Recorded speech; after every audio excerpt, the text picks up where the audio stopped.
is a fight fan, and he's a fight fan's fighter. The Ennis Express is a runaway train. Ain't no pressure when you built for this. Man down, round one. The truth hurts. Ladies and gentlemen, presenting the undefeated super flyweight from San Antonio, Texas, Jesse Bam Rodriguez!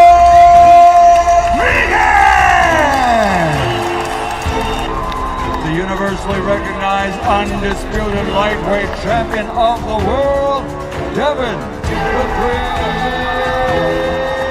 Haney!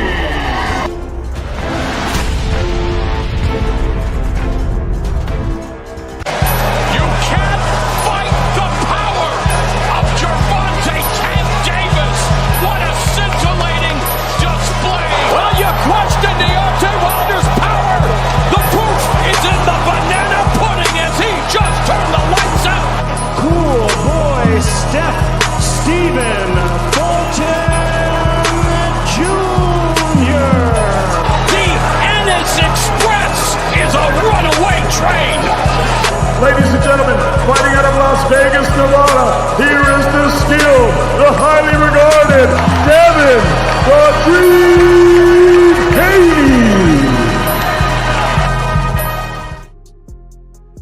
Man, what up, man? We back at it. We back at it with another one. First things first, y'all make sure y'all hit the like button. You know what I'm saying? Y'all make sure y'all come in. We're gonna drop the link early because we get started late. We actually were really early tonight. For the first time in a long time. And I said, man, you know, I ain't seen a lot of my brothers. They went live, so I said, hey, we're gonna fill the void. You know what I'm saying? Because it's always time to talk boxing around here. We can always do it. So, man, y'all make sure y'all hit the like button. Let me do things the right way from the beginning, right? Shout out to, man, much love and respect to Angie, baby, in the building, man. Always putting up, showing love. Hey, you know I love you, Angie. Opulent in the building, man. Y'all go sub to Opulent as well. Opulent, I be watching you cooking over there, bro. I be seeing, I ain't in the, I might not be in the top supporter group, but I be looking at everything and I hit the like button every time that you post something, you do your lives, those type of things. Hey, keep fighting the good fight, my brother. Keep fighting the good fight because, hey, everybody ain't gonna fight that fight. You understand what I'm saying? So much love and respect to you. Shout out to my brother in the building, man. Ray Patterson in the building, man. Salute to Ray Patterson, man. What's happening? Straight from Jersey. You know, hey, I don't know what it is. Down south niggas and up north niggas, man. Hey, we rock with each other. I don't know how it work out. I don't understand it. But we rock. You know what I'm saying? I ain't never had a problem with an up north nigga, man. Never. And shout out to Jersey, man. Much love and respect. I want to say this, man. We got to get, hold on. Let me make sure I ain't miss nobody. All right, we good. I got to start with this right here, man. And let me fix this. Hold on. I'm out of order. Call me out of order if you want to. I ain't got no problem with it because it'll be correct. Now we in order now. We finna be in order. I think we in order now. Man, I went back over the Wilder Chisora fight, right? And we're gonna talk about Zayas and Boot, Raymond Ford, or Shaqy Foster. We're gonna talk about all the fights. But I went back and watched the Wilder Chisora fight for the second time, right? For the second time. Was it a good fight? Hell no. It wasn't. It really. Did I enjoy it? Yes, I enjoyed the fight. But was it a good fight? Nah, it wasn't no good fight. You know what I'm saying? It was a bunch of wrestling and all this other kind of stuff going on. Man, this is my problem right here, though. When these people jump, how you jump in the ring when the ref trying to step in? How can a cornerman jump in the ring, right, and not be disqualified immediately? Shout out to my sister Vacay in the building, man. You know, I got a lot of love for Vacay as well. But how How the hell you jump in the ring and don't get disqualified? I remember the time when Roger Mayweather jumped in the ring. I think it was Zayas Judah. I think that was the fight. And he didn't get disqualified at that current moment in time, but they went and reviewed it and then suspended him for it. They suspended Roger Mayweather for this. I watched, man, Derek Chisora get knocked between the ropes, hands up in the air looking crazy. And the corner out there pushing them back in the ring. When you can touch a fighter, when you can't touch a damn fighter that's fighting, especially if you in their corner. You can't do that shit. It's out of order.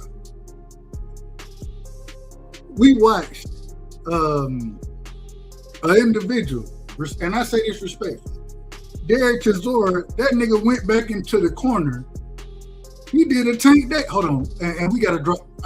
Y'all know how I am. He did everything but this right here, and what he did, in my personal opinion, it's equivalent. It's equivalent to this one right here. What happened?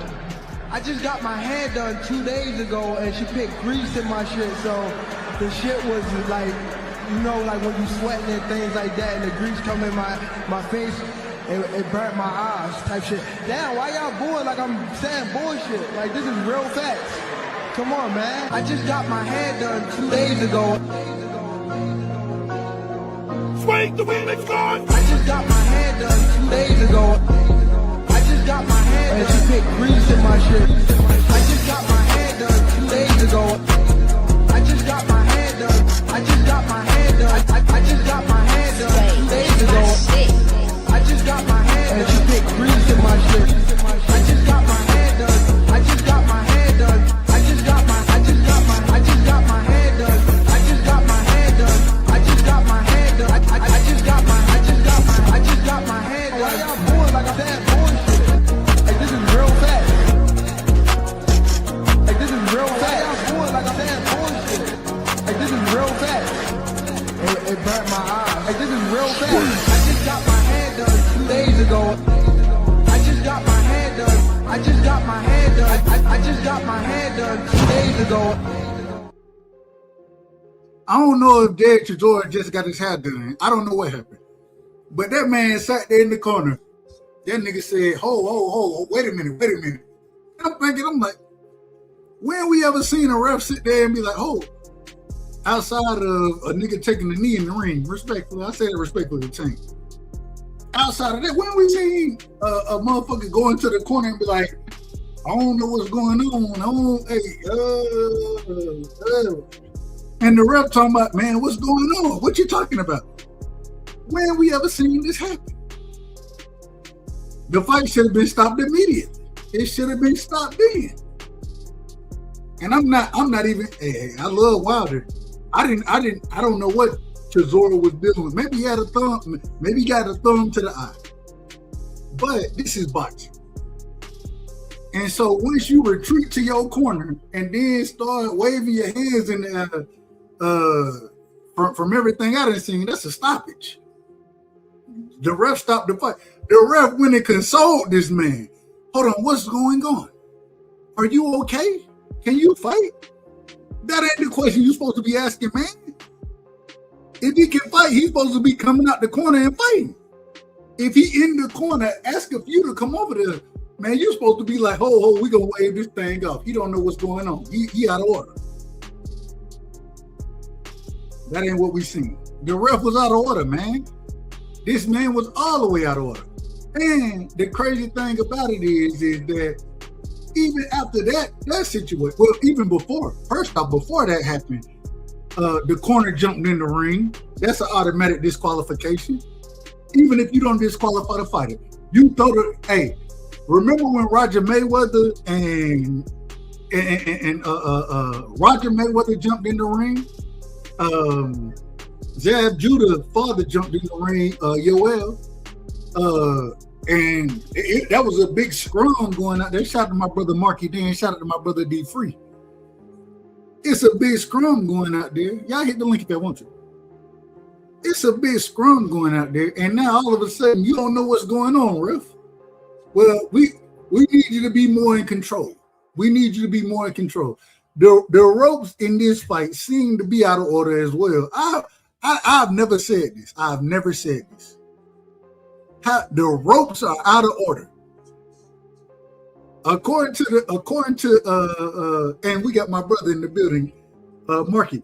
Give me 1 second. I'm gonna finish what I'm saying, then I'm gonna bring it to you. According to what they're talking about, they're saying that when according to the ref, when Chisora falls through the ropes and his corner is pushing him back into the ropes, you can't touch a fighter. You can't touch a damn fighter in that situation. And we watched that man getting pushed back into the ropes. Deontay Wilder won the fight, man. He won the fight. But it was so much egregiousness going on within that fight. And you got to remember where you're at. You're over there in the UK, right? So, and no disrespect to the UK, across the pond, that's what they call it. Great fans. You know what I'm saying? No disrespect to them. But this ref was all the way out of order. It wasn't even close to being in order. It was so ridiculous in my personal opinion. And then they said they did a review of the referee and they said, nah, he good. He good. All right. Well, clearly I can go ahead and ref anything. I can ref in any fight right now with no training, not sitting down, not having to learn anything. I can go do this right now. According to, if he in order and I know he out of order, I can go do the same thing right now. Let me say, man, shout out to my brother, one of the greats in the building, man, Marky Dan, the young historian, doing a great job. And Marky, me and you, we gotta chop up what's going on with in this political space. You gotta let me know when you're live. Hit me up so I can pull up on your show because Marky runs a hell of a political show. If y'all don't know, y'all make sure y'all go follow him over there. And then we got my brother D Free in the building, one of the great debaters. You know what I'm saying? One of the best as far as debating goes, and one of the most knowledgeable individuals as far as the sport of boxing goes. The rules, he knows it. You know what I'm saying? And me and D Free, he's a master debater. But we'll be live tomorrow. Correct me if I'm wrong, Free. We'll be live tomorrow. We'll be talking about the NFL draft as well. So y'all pull up for that show as well. But Marky, welcome to the show. What did you think? And this is my first time going live and talking about Wilder versus Chisora. What were your thoughts on that? Am I out of order as far as how I'm speaking on the ref? As far as how I seen the fight, I thought Wilder won the fight. I thought the scorecards were a little raggedy out there, but at the end of the day, I thought he won the fight. Go ahead. No, I think you being fair in your observation and analysis of the fight. It was like two sloppy old drunks just getting it in, you know? Facts. There was a lot of wrestling, a lot of rabbit punching, a lot of just sloppiness. And then, you know, I think you might be a little bit unfair to the ref. I mean, yeah, he definitely blew some calls. Like, I agree with you. That trainer it should have definitely been a disqualification. Like, that's the rules, that's the universal rules in boxing. If a trainer gets in the ring, the fight is over. That's an automatic stoppage. So, but at the same time, I think like the ref. How am I being unfair to him? Yeah, no, let me get to that. I think the ref was just so out of sorts by the sloppiness that was in front of him. Yeah, you had two dudes, like Wilder was trying to push this man out the goddamn ring. And then Chisora's back. He was out of order. Chisora's back was parallel to the ground and he's throwing like rabbit punches. And then out of nowhere, the trainer come in. So the referee's like, what's going on? Like, what do I focus on? And he's just, I guess, like, okay, I guess the fight is going. Now, the moment in the third round where Chisora quit, that looked clearly like I thought he quit too. I thought he quit. So that's like that's two blown stoppages for the ref. I can't excuse him on that one. That's two blown stoppages right there. But overall, I mean, it was an entertaining fight. It had drama in it. You know, Del Boy. I was on the edge of my seat. I was on the edge of my seat the entire fight. Absolutely. I mean, even when they was wrestling, even when they were wrestling with each other, I was still on the edge of my seat. Absolutely. Even when Del Boy was just sloppy and gas. I mean, the man was gassed from the second round. Even when he was sloppy and gas, this man was still coming forward, throwing them hooks. I mean, just the sloppiest footwork you will ever see. I mean, the man was squaring up.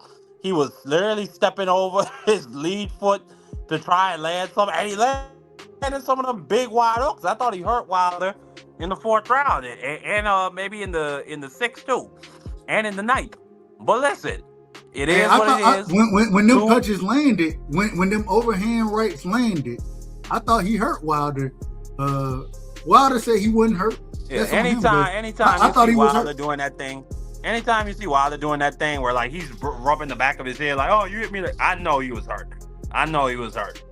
But overall, but to be fair, Wilder, let me just say, Wilder, he was definitely trained. I'd say this, he definitely trained. He was definitely in shape. He caught a second win, I think, after the fifth round. It's my opinion, goddammit, Dub. He caught it. I thought he caught a second win at certain points in the fight.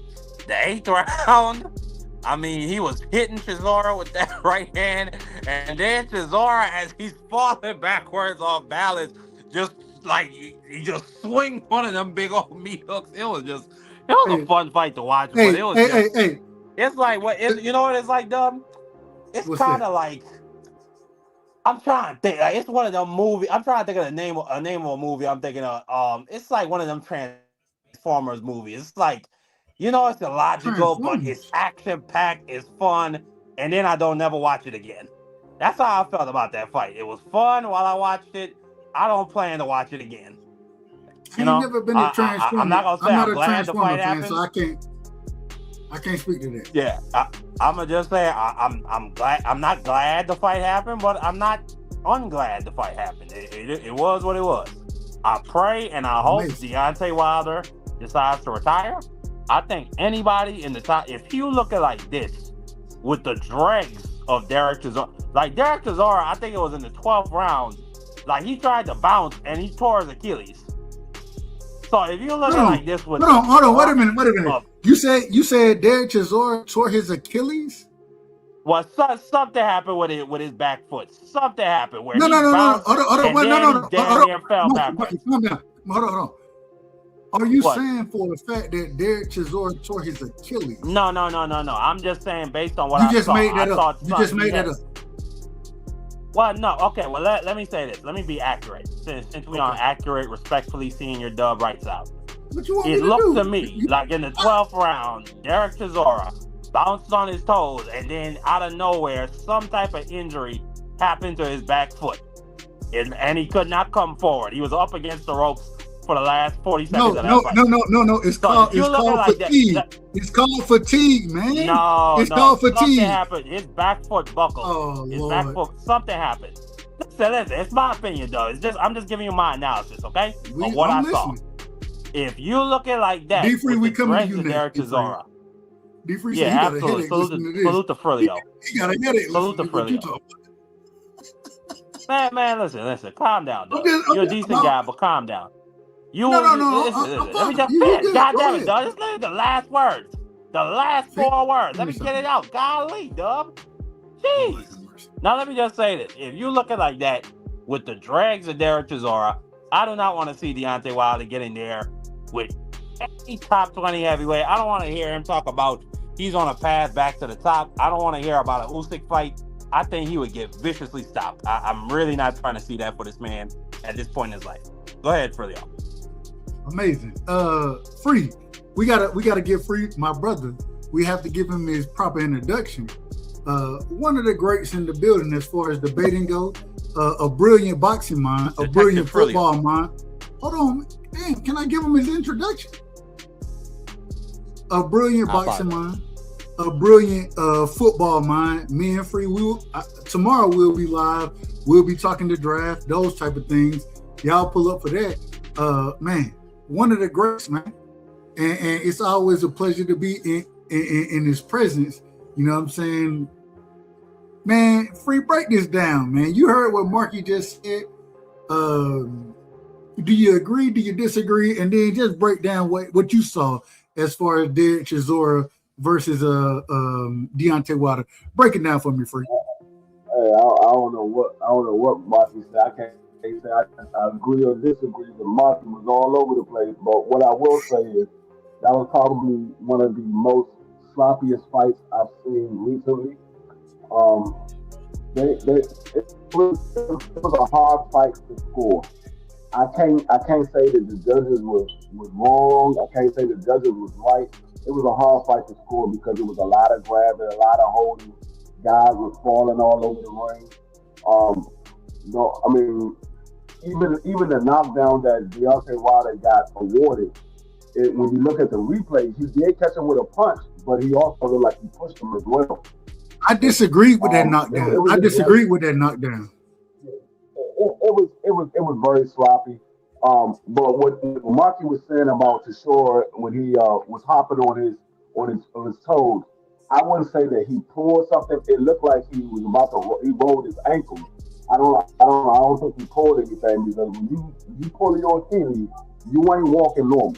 That man clearly walked out of that daggone way, walked down the steps and everything. Anybody that know about Achilles injury, you ain't walking normal.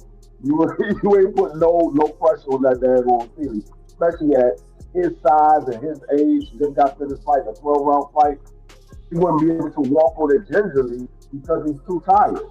So I don't think he pulled anything. I think he might have rolled his ankle because he tried to hop, and it looked like his leg was a little tight, and it looked like he rolled his ankle or whatever.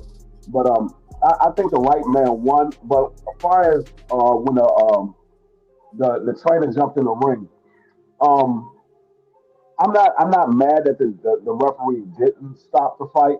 What I will say is if that trainer has any other fighter that he trained professionally, he needs to be suspended the same way they did Roger Mayweather. He needs to be suspended because it was no need for him to come in the ring. The referee was there. And he didn't do anything. He walked over there and walked back. He didn't stop anything. So it was no need for him to come in the ring. So, like I said, if he has any other fighters that he trained professionally, he needs to be suspended. But, I mean, it's the UK. We don't know how they're going to do things. So we'll see. I mean, we probably will never see because I don't even know who the trainer is. Hold on, real quick, D-Free, I want to ask you. So, and then we got to get my brother Steph in the building, man. Shout out to my brother Steph. I got to ask you this, D-Free. When Derek Chisora, and I think me and you agree, I didn't think it was a clean knockdown by Deontay Wilder. We can argue that, but that's what the ref called it. But to see his corner pushing him back in the ring, helping him to get back in the ring, right? And as a fighter, or as fans, we understand, man, you can't touch, you don't touch a fighter when it's active competition going on. You don't touch a fighter. You know what I'm saying? We talked about this when Tank took the knee and then when he got his face wiped off, we was like, man, that's out of order. Do you think it was out of order for his corner to push him back into the ring? Yeah, I mean, he didn't. It wasn't like he landed on them, and that's the reason why they pushed him back in the ring. They pushed him back in the ring to help him make the 8 count. So I think it was definitely out of order. They had no right to push him back in the ring because as the referee was counting, they were pushing him in the ring to make sure he makes the 8 count. Because if he get counted outside the ring, the fight is over. So, I mean, I definitely agree with question for you. Hold on, Marky. I'm gonna let you. Hold on, Marky. I'm gonna let you ask you a question. Let me get Steph in here because he just pulled up. Let me get his opening statements, and then you can ask whatever question you want to. Cool. Steph, welcome to the show. Give me your opening statements, my brother. Shout out to Steph, straight out of California. You know what I'm saying? A part of the biblical talk that we have on a regular basis. Y'all pull up for the biblical talk because it's always good. But Steph, welcome to the show. What's good? What's good, man? What's good? I feel like a minute. Yeah, I like the fight. Very sluggish, of course, but I think that's just given both men's age. And, Wilder, a much taller fighter than Derek Chisora. Chisora's very short, stocky, outweighed him, of course, and brings it like he always does. I think you guys are talking about that knockdown where he had him on the ropes and he went through. He went through the ropes, right? It almost looked kind of like a half punch then push, right? Is that what Agreed. I heard? Agreed. Yeah, no, Right, that's right. the one. That's the one. Yeah, I think that was rewarded to him because he had knocked him down. It seemed a lot earlier than that too. That's what I thought in that moment. And he obviously Wilder's back was turned to us. We really couldn't see much until you saw the replays. But Wilder, that's what he looks like right now, man. It almost finally seems like it's kind of slowed down for him to where he's really just trying to set it up, and you see him thinking in there. And I saw him throwing uppercuts. I feel like I haven't seen him ever do that. And he was looking for it. He was looking for that uppercut. He was looking for the uppercut. He figured it out after he figured it out because he was pushing him and trying to straighten his man up and then deliver it. And let me say this too. I've always thought Wilder's a fair fighter because he's so used to starching guys and getting them out of there. So he's barely scathed. And but it seems like here as he's gotten older, and he kind of gets hit behind the head, he starts worrying about it. He is, which is rightfully so. You should let the ref know that. And then moving forward quickly, or I'll say this also. Once he realized the help's not there, he's going to fight dirty back too. So there was a lot of that in that fight. And I thought he hurt Chisora like 3, 4, 5 times, man, like bad. And then going back to that rope slippage there, Chisora was hurt. He was hurt, completely hurt. And then I heard y'all mention Tank. Yeah, man, the ref paused the fight real long. I feel like I've only seen that 3 times recently. Here, this past weekend, Tank, and when Usyk got knocked down by Dubois. I thought that was a bad call. I was like, what the fuck is this? I thought that was a good shot. I thought that was a good shot. From Daniel Dubois. The shot hurt around the world. I thought it was on the belt line. I didn't think that was a low blow. Right. But overall, I enjoyed it, man. I enjoyed it. And that's my opening statement. Salute to the panel, Marky Dan, D Free always, and of course, Dub. Appreciate you having it, man. Hey, Marky, we coming to you next real quick. Shout out to the chat, man. Shout out to my brother in the building, man. The Scholar is in the building. One of the greats, man. Y'all make sure y'all go sub to the Scholar. Hey, he controversial over there, but man, he a brilliant individual. He know what he doing. You know what I'm saying? Let me make sure I ain't miss nobody. Shout out to Aircraft Carrier in the building. Salute to my brother Aircraft. You know what I'm saying? He another out of order individual, but I ain't got no problem with it. Shout out to my brother OTB, man. My brother OTB is in the building. If y'all want to know something about boxing, go to the school of OTB and he's going to teach you something.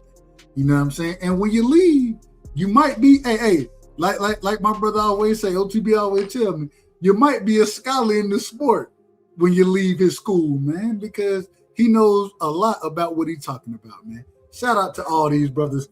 Much love and respect to all y'all. Y'all know how I feel about y'all. But Marky, one more thing, Doug.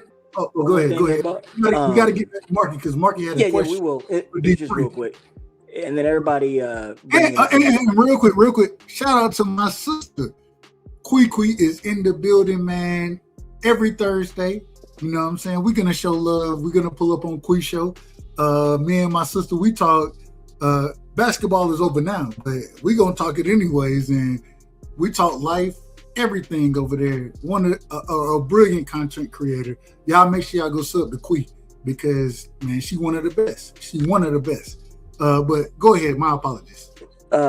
Everyone, making a big deal, AJ and Wilder, the whole, them just being seen. Look, man, it's still a big fight. If that's all what it was, what we saw from them is still a big fight. That's all. I want to go to Marky. I want to respond to you, but I'm going to go to Marky first, and then we'll talk about what's next for Wilder, what's next for Hell, Chisora, he already told us retiring. So we'll talk about what's next for Wilder. But Marky, go ahead. You had a question that you can ask for. Go ahead, Marky. I apologize for cutting you off. Yeah, it was just a quick question. My understanding, if you get knocked out the ropes, you get a 20 count. That's my understanding. I remember hearing that in the Bernard Hopkins Joe Smith fight. I don't know if that's universal, but I don't know. Like that was just a weird fight. And then I agree with the brother Steph. I didn't think it was a knockdown. But the referee, again, the wonky referee, I feel like was just so confused by the sloppiness of it all. Because in 10 seconds, Wilder did the exact same thing. Like he shoved him out, he pushed him out the ropes. And this time the referee decided to take a point because I guess he realized, oh, that's what he did just a couple seconds before. Let me make this fair. But then again, it's like, I mean, that referee, I think he gonna just forget this night of his life. I think he gonna just put this night of his career in the back pages. Like he just gonna forget about it and be done with it. Like I would not have been happy to ref a fight like that. Just being honest.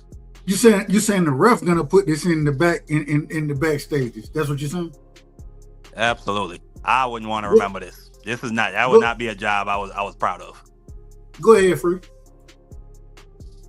No, I don't think nothing's gonna happen behind the referee. I mean, most people don't even know who the referee was that was in that fight because I don't remember his name. So I mean, it is what it is. But I mean, it was a hard fight to call, like I said before. The one thing that I did notice, and I noticed before Saturday night, but Wilder just don't have it anymore. Because I was sitting there screaming at the TV, throw the right hand because the shot was nice, and he wouldn't throw it. And you could see him notice the shot, but he wouldn't let the hand go. And I'm like, he don't have it anymore. He literally don't got it anymore. Because the Wilder that we would have seen 5 years ago, 4 years ago, would have stopped Chisora in 5 rounds. He would have stopped Chisora in 5 rounds. Chisora didn't have nothing for Wilder. From round one, he didn't have nothing for Wilder, and Wilder just couldn't do anything. He don't have the snap on his punches anymore. And I would hate to see him get in there with one of these young guys, or even Usyk or AJ, and get knocked out because I knew Wilder at his best was a much better fighter than what we see now. Even though he wasn't the most athletic boxer that we've seen in the heavyweight division, he was still a lot better than what we see now. And so I would hate to see him get in there with a guy like AJ and get knocked out, or get in there with one of these young guys and get knocked out, when I know that this is not the Wilder that I knew in 2021 before he fought Tyson Fury 3 times. It's interesting to me. Shout out to my brother Aircraft Carrier. And he agreed with you, Free. You know what I'm saying? He said that I can't accept that Wilder is washed. No, I've accepted that a long time ago. That's hence the reason I say I don't want to see this man get in the ring. And we getting into the second part of the question. Wilder or what's next for Wilder? Do y'all want to see him fight? Because from what I've been seeing, and we see, y'all have said before I can even ask the question, but from what he said in the post press conference, right? He brought up 2 names. He said, man, hey, AJ, of course, right? Which, okay, AJ chin out of order, so maybe he can clip AJ and win that fight. I would pick AJ to win the fight. And I love Deontay. I love him. I would pick AJ to beat him. And then the second name, but this was the most confusing thing to me. That nigga said Moses Humble. And I'm like, hold on, wait a minute, bro. Wait a minute. Oh, wait a minute. That man got a sleep fetish. Hold on, man. We ain't trying to see you fight Moses, man. I'm not trying to. You're going to get stopped in 3 rounds, bro. You're going to get stopped in 3 rounds. He's not getting stopped, he going to sleep. Well, when I say stop, we talking about the same thing. Straight NyQuil. So I want to let me formulate the question the right way. According to Deontay Wilder, he want to keep fighting. So, who would y'all like to see him fighting next? And do you think AJ or Moses? Do you think that's a viable opponent that he can beat? I mean, go ahead, Free. We're going Free. We're going Marky. We're going Steph. Go ahead, Free. My apologies. If it was up to me, I would love to see Wilder fight his pillow in the nursing home in Tuscaloosa, because I don't think he needs to be fighting anybody inside the ring. I think he needs to be fighting his pillow. That's what he needs to be fighting. Sitting back in a lazy boy with his pillow with his feet kicked up, enjoying life. He don't have anything to prove. If I know he wants the AJ fight, if AJ don't take this Deontay Wilder fight right now, we know that AJ's scared of Deontay Wilder. He's still scared of the right hand, because if I was AJ, there's nothing that I saw Saturday night to say I have anything to worry about.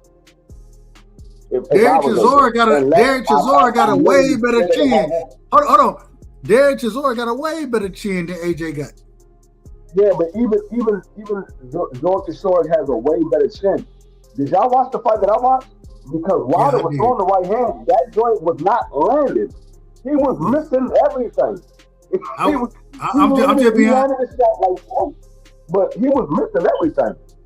I would pick AJ to win that fight. I would pick AJ by stoppage against Wilder. I would pick AJ by stoppage.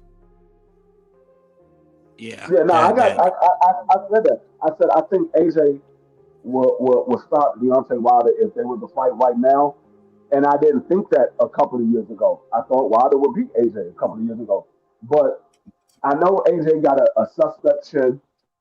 But from what I see with Wilder and what I seen of AJ still has his mobility and his boxing skills. Wilder don't look like he still has it. Wilder look like his punching power and his timing, his punch placement, all that stuff seems off to me.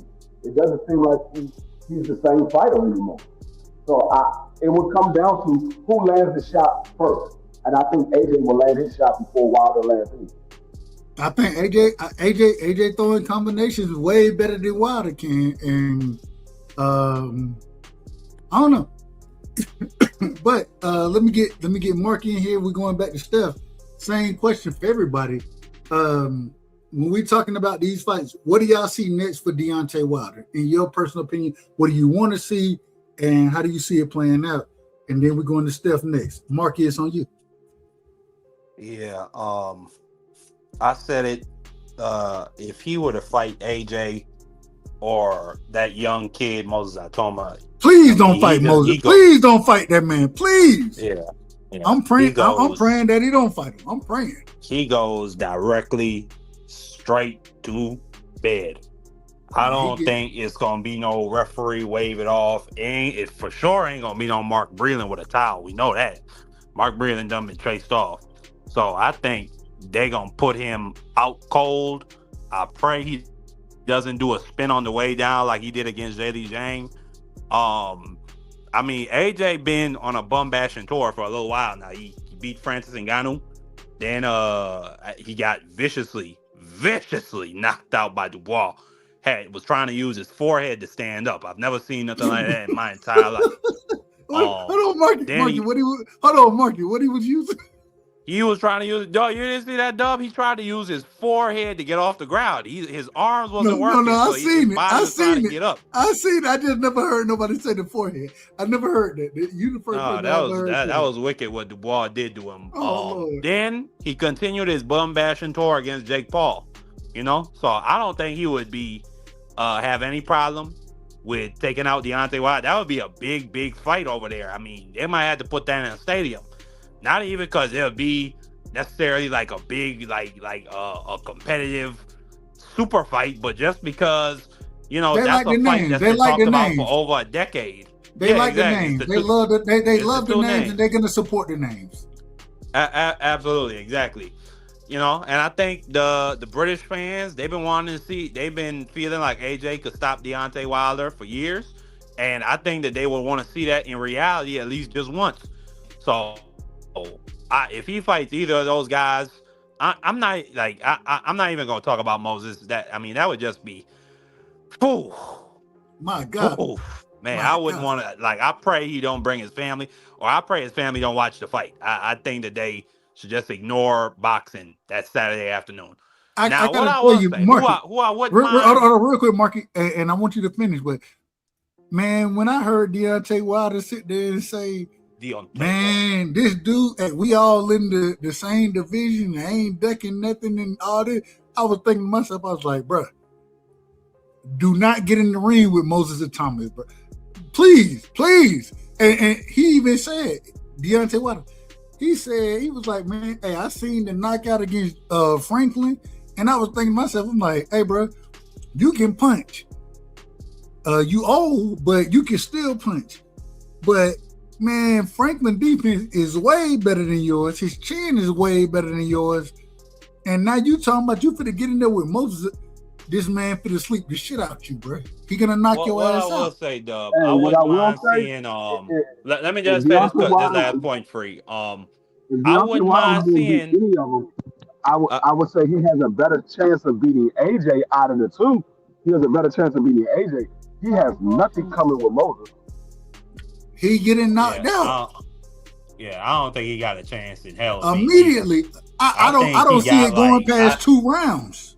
I think he got a snowball's chance in hell of beating Moses Atoma, and he got an Ice Cube's chance in hell of beating AJ. Like, that's the comparison for me. I think he got a better chance of beating AJ.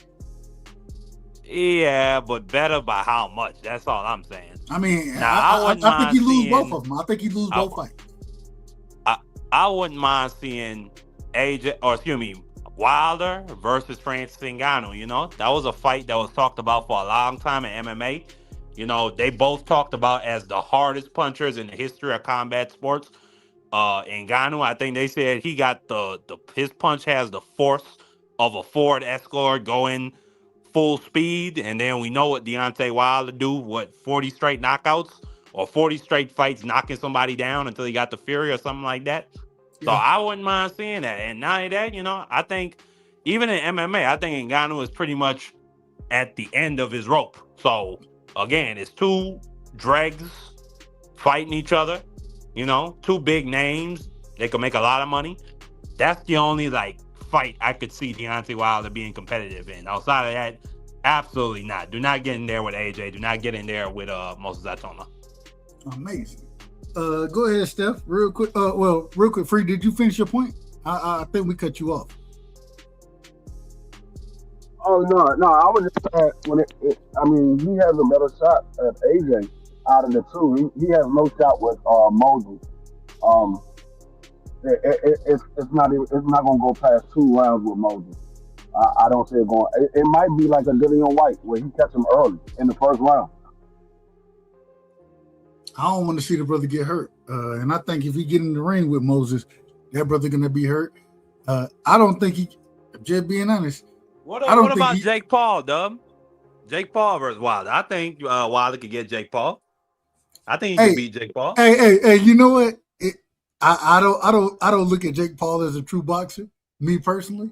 But if he does, I mean, we've seen what happened with him, and I think that'll be a good fight. I think that if any fight I would take, if I was Deontay Wilder, I would take the Jake Paul fight. I agree 100% with you, Marky. I agree. That's a $50 million bag. I agree 100% with you, Marky. I agree. I agree with you. And hey, shit, you ain't got to worry about too much against Jake Paul. Jake Paul can box a little bit, but you're going to be the bigger fighter, the longer fighter, and you're going to be trying to tee off. If you land the better in shape fighter. I don't think Jake Paul been past 8, Dub. Nah, so I agree. I didn't even think about a Jake Paul fight. I never thought about that until you just said it. So I'm giving you, that's the best fight that Deontay Wilder can have right now, the Jake Paul fight. That's the best fight for him. Ain't that a shame? Go ahead, Steph. Steph, my apologies. I cut you off a couple times. Go ahead, Steph. Yeah, I'm here. You guys are harsh. That's straight. How we harsh? How? No, it's all good. It's all good. I mean, honesty could be brutal, Steph. Even better. You like it, I love it.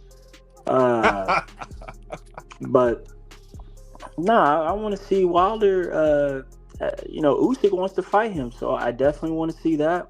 It's for the titles. He needs to go straight to the titles. I know Wardley's got the title. He deserves a shot at that too. I just want to see him fight for the titles.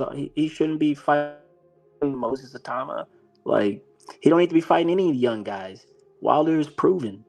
He's fought Chisora, Zhang, Parker, Fury, Ortiz, Stavern. He's already been through the fire. Fuck all those young guys. Like, he needs to fight for the title.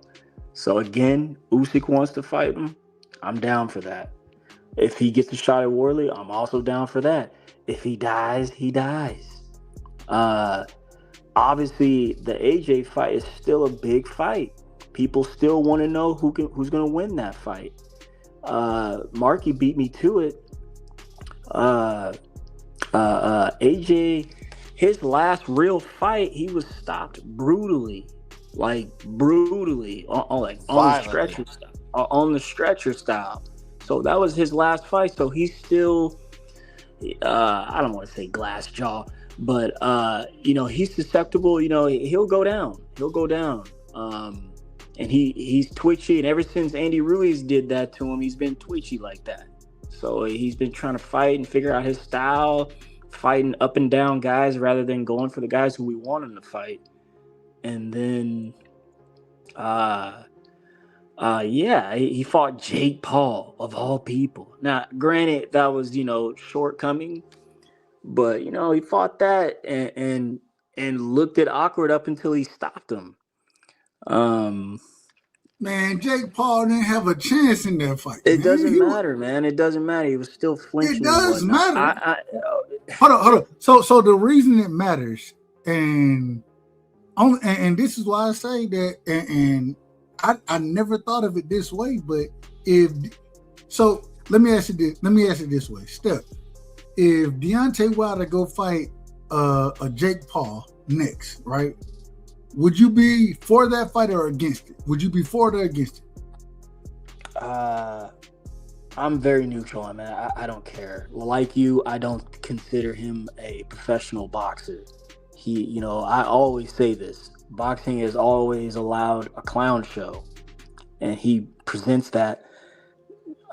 He's different, obviously, managing and promoting. That's different. But him getting in the ring and stuff, there's stipulations and preliminaries and complexities that come with that. And AJ is the first to really bring that to exposure, I guess. So if Deontay fights him, cool, whatever, man. It's for bread, obviously. So cool, whatever. But you asked me earlier, I want to see him with the titles. He doesn't need to be fighting anybody else. I'll say that again.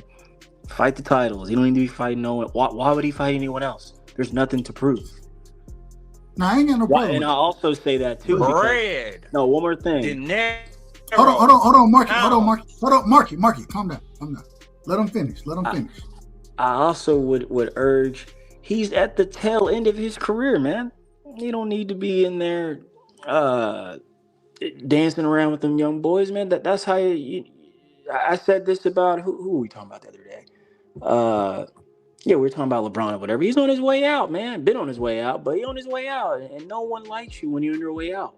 So, nah, I don't want to see that, man. Go ahead and go for the glory again. You always talk about going out in your shield and shit. Do that. Go ahead, Marky. No, I was just saying, steadfast. If you're not gonna fight for the titles, what else? I mean, it's simple. Bread.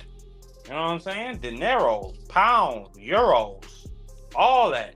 Gold, silver, platinum.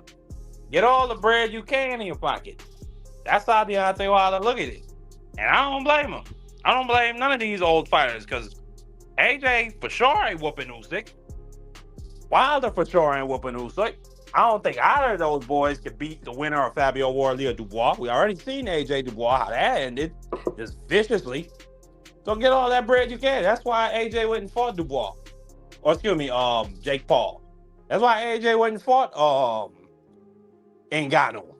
And neither one of them fights were tough fights for him. Absolutely not. He's on them guys. They should be on the Floyd Mayweather route, where Floyd come out, he fight for an 8-figure bag. You know real quick, Marky Piro.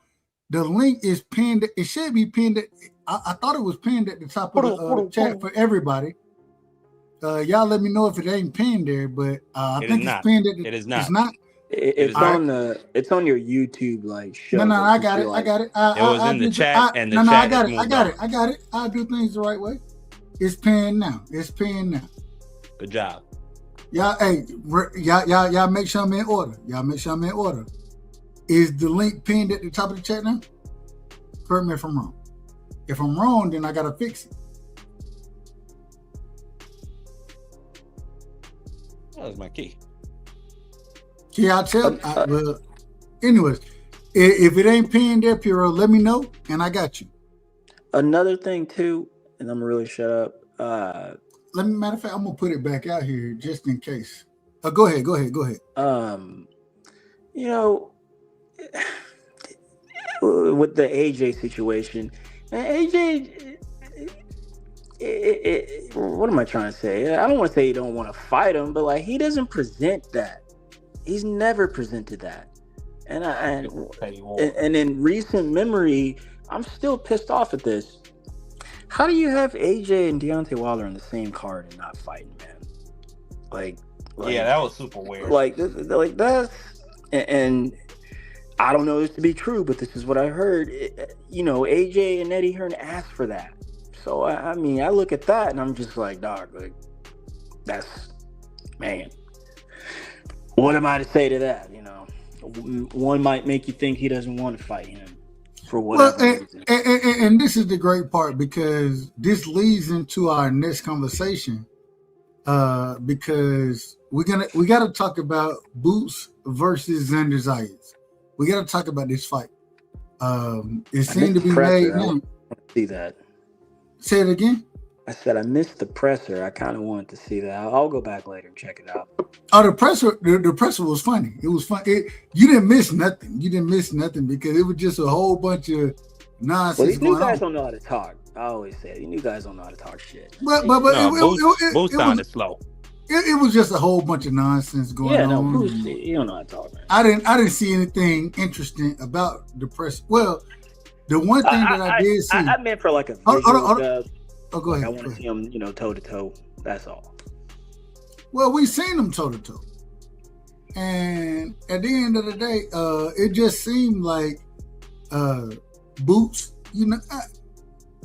I done heard people say Boots that he was the more aggressive individual. Man, the individual, they don't understand. Keith Thurman. And I can't stand sometimes. That ain't my. I ain't a fan of sometimes like that. That man talk. He talked way better than either one of these brothers could. Even they can't sniff this man boots. They can't sniff his boots as far as talking shit in a fight. And when I listened to them talk to each other, I was sitting there like, "What the hell are we looking at? What are we?" I was kind of confused. You got somebody kind of trying to touch the belts, and I have no clue what was going on, and it really wasn't interesting. So I don't see either one winning or losing the press conference, because it just seemed to be a tad bit weird. You know what I'm saying? Neither one understanding how to take control of the situation, and they just kind of was out there. You know what I'm saying? They were just there. That's how I felt about it. But y'all go ahead. Y'all tell me I'm wrong about it. And real quick, I gotta do things. Hold on, I gotta do things the right way. I got my brother in the building, so we're gonna go backwards in this situation. Shout out to my brother, man. Piro is in the building. Me and Piro, we don't agree on a lot, but man, this is my brother and I love him. He know that. Piro, welcome to the show. How you feeling? What up, Dub? What's going on? What up? Was that Marky, Steph, D? What up? Piro, man, I gotta ask you. Did you see? What's up? Well, first off, did you have anything you want to speak on as far as the whole Chisora versus Wilder fight? Did you have anything you want to speak on there? Yeah, I just want to quickly comment so I don't mess up your flow. No, take your time. Take your time, man. You can't miss my flow. Yeah, like I don't know, like why. I mean, anyway, it don't matter, bro. This is why a lot of like fighters get stuck. Like Virgil. Virgil has a fight like he's fought like a lot of really good fighters, never won a title and shit. That's because like they like the I don't really say the fans. The fans just say the first thing that comes in their mouth or their mind, excuse me. But like the people that run the sport, man, they want three fighters to always get every fucking title shot, no matter if they've been knocked out, like, excuse my language, knocked out like 8 times or they on a 4-fight winning streak, or they pop for Pete. You get what I'm saying? But you're ducking the question. You're ducking the question because I'm coming. The next question I got. So be prepared to answer the Virgil versus Boots conversation. Be prepared to answer that. But you're ducking the question. Did you, as far as Deontay Wilder versus Derek Chisora, did you have anything to say literally about that fight? If you don't, then let's move forward and let's talk about Xander versus Boots.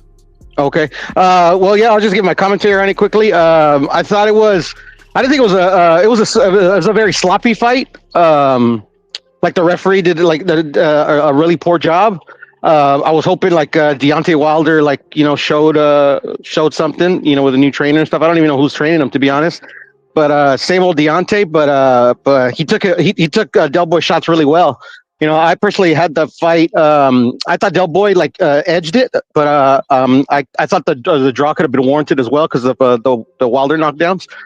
But yeah, man. I mean, the fight went kind of as expected. That's my take on it. Amazing. So let's move forward. All right. We got Xander Zayas versus Boots Ennis. For not even, and this is the craziest part. This is the craziest part about it. Boots Ennis at this current moment in time is not a champion. No. Right. So, but he gets the opportunity. Well, hold on, man. Let me finish what I'm saying. Who said so what? Who said that? That was me. Well, you out of order, and we're gonna call you out of order. And now you gotta get. Hold on, man. We gotta give you. Now I gotta give you the drop. Give him the drop, Dub. Long-winded. Man, I'm gonna be long. Hey, I ain't started shooting. Don't give me the drop, Doug. No, I'm gonna give you the drop. This is outrageous. This is outrageous. Damn. It's a bunch of bull. Who you pick to win that fight? Steph. Matter of fact, Steph, we're gonna come to you first. Because you said that. Who you pick to win Xander versus Boots? Who you pick to win that fight? You got a unified champion versus a non-champion, an individual who ain't held a belt in the division at 54. Who do you pick in that fight? I don't know right now, man. Boots has fought nobody. Absolutely nobody. For me to be like, oh, he just gonna wash Xander. No. I don't know, man. I think Boots will do it, but I don't know that.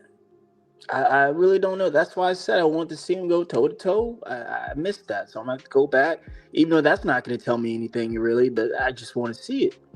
But, I've never been high on Xander like that, but they say he's very good. They say he's very talented. I've watched him. It seems like he, for me, really, it seems like he just gassing fights. He just kind of stopped doing what he be doing, and then he just kind of start coasting there. But perhaps he's just really that big and cutting that much weight. I don't know. Boots, very talented. And I know you didn't really ask for all this, but very talented. No, you good. No, keep cooking. You cooking. Go ahead. Very, very talented, man. I mean, some of the reflexes remind you of some of the best old school fighters.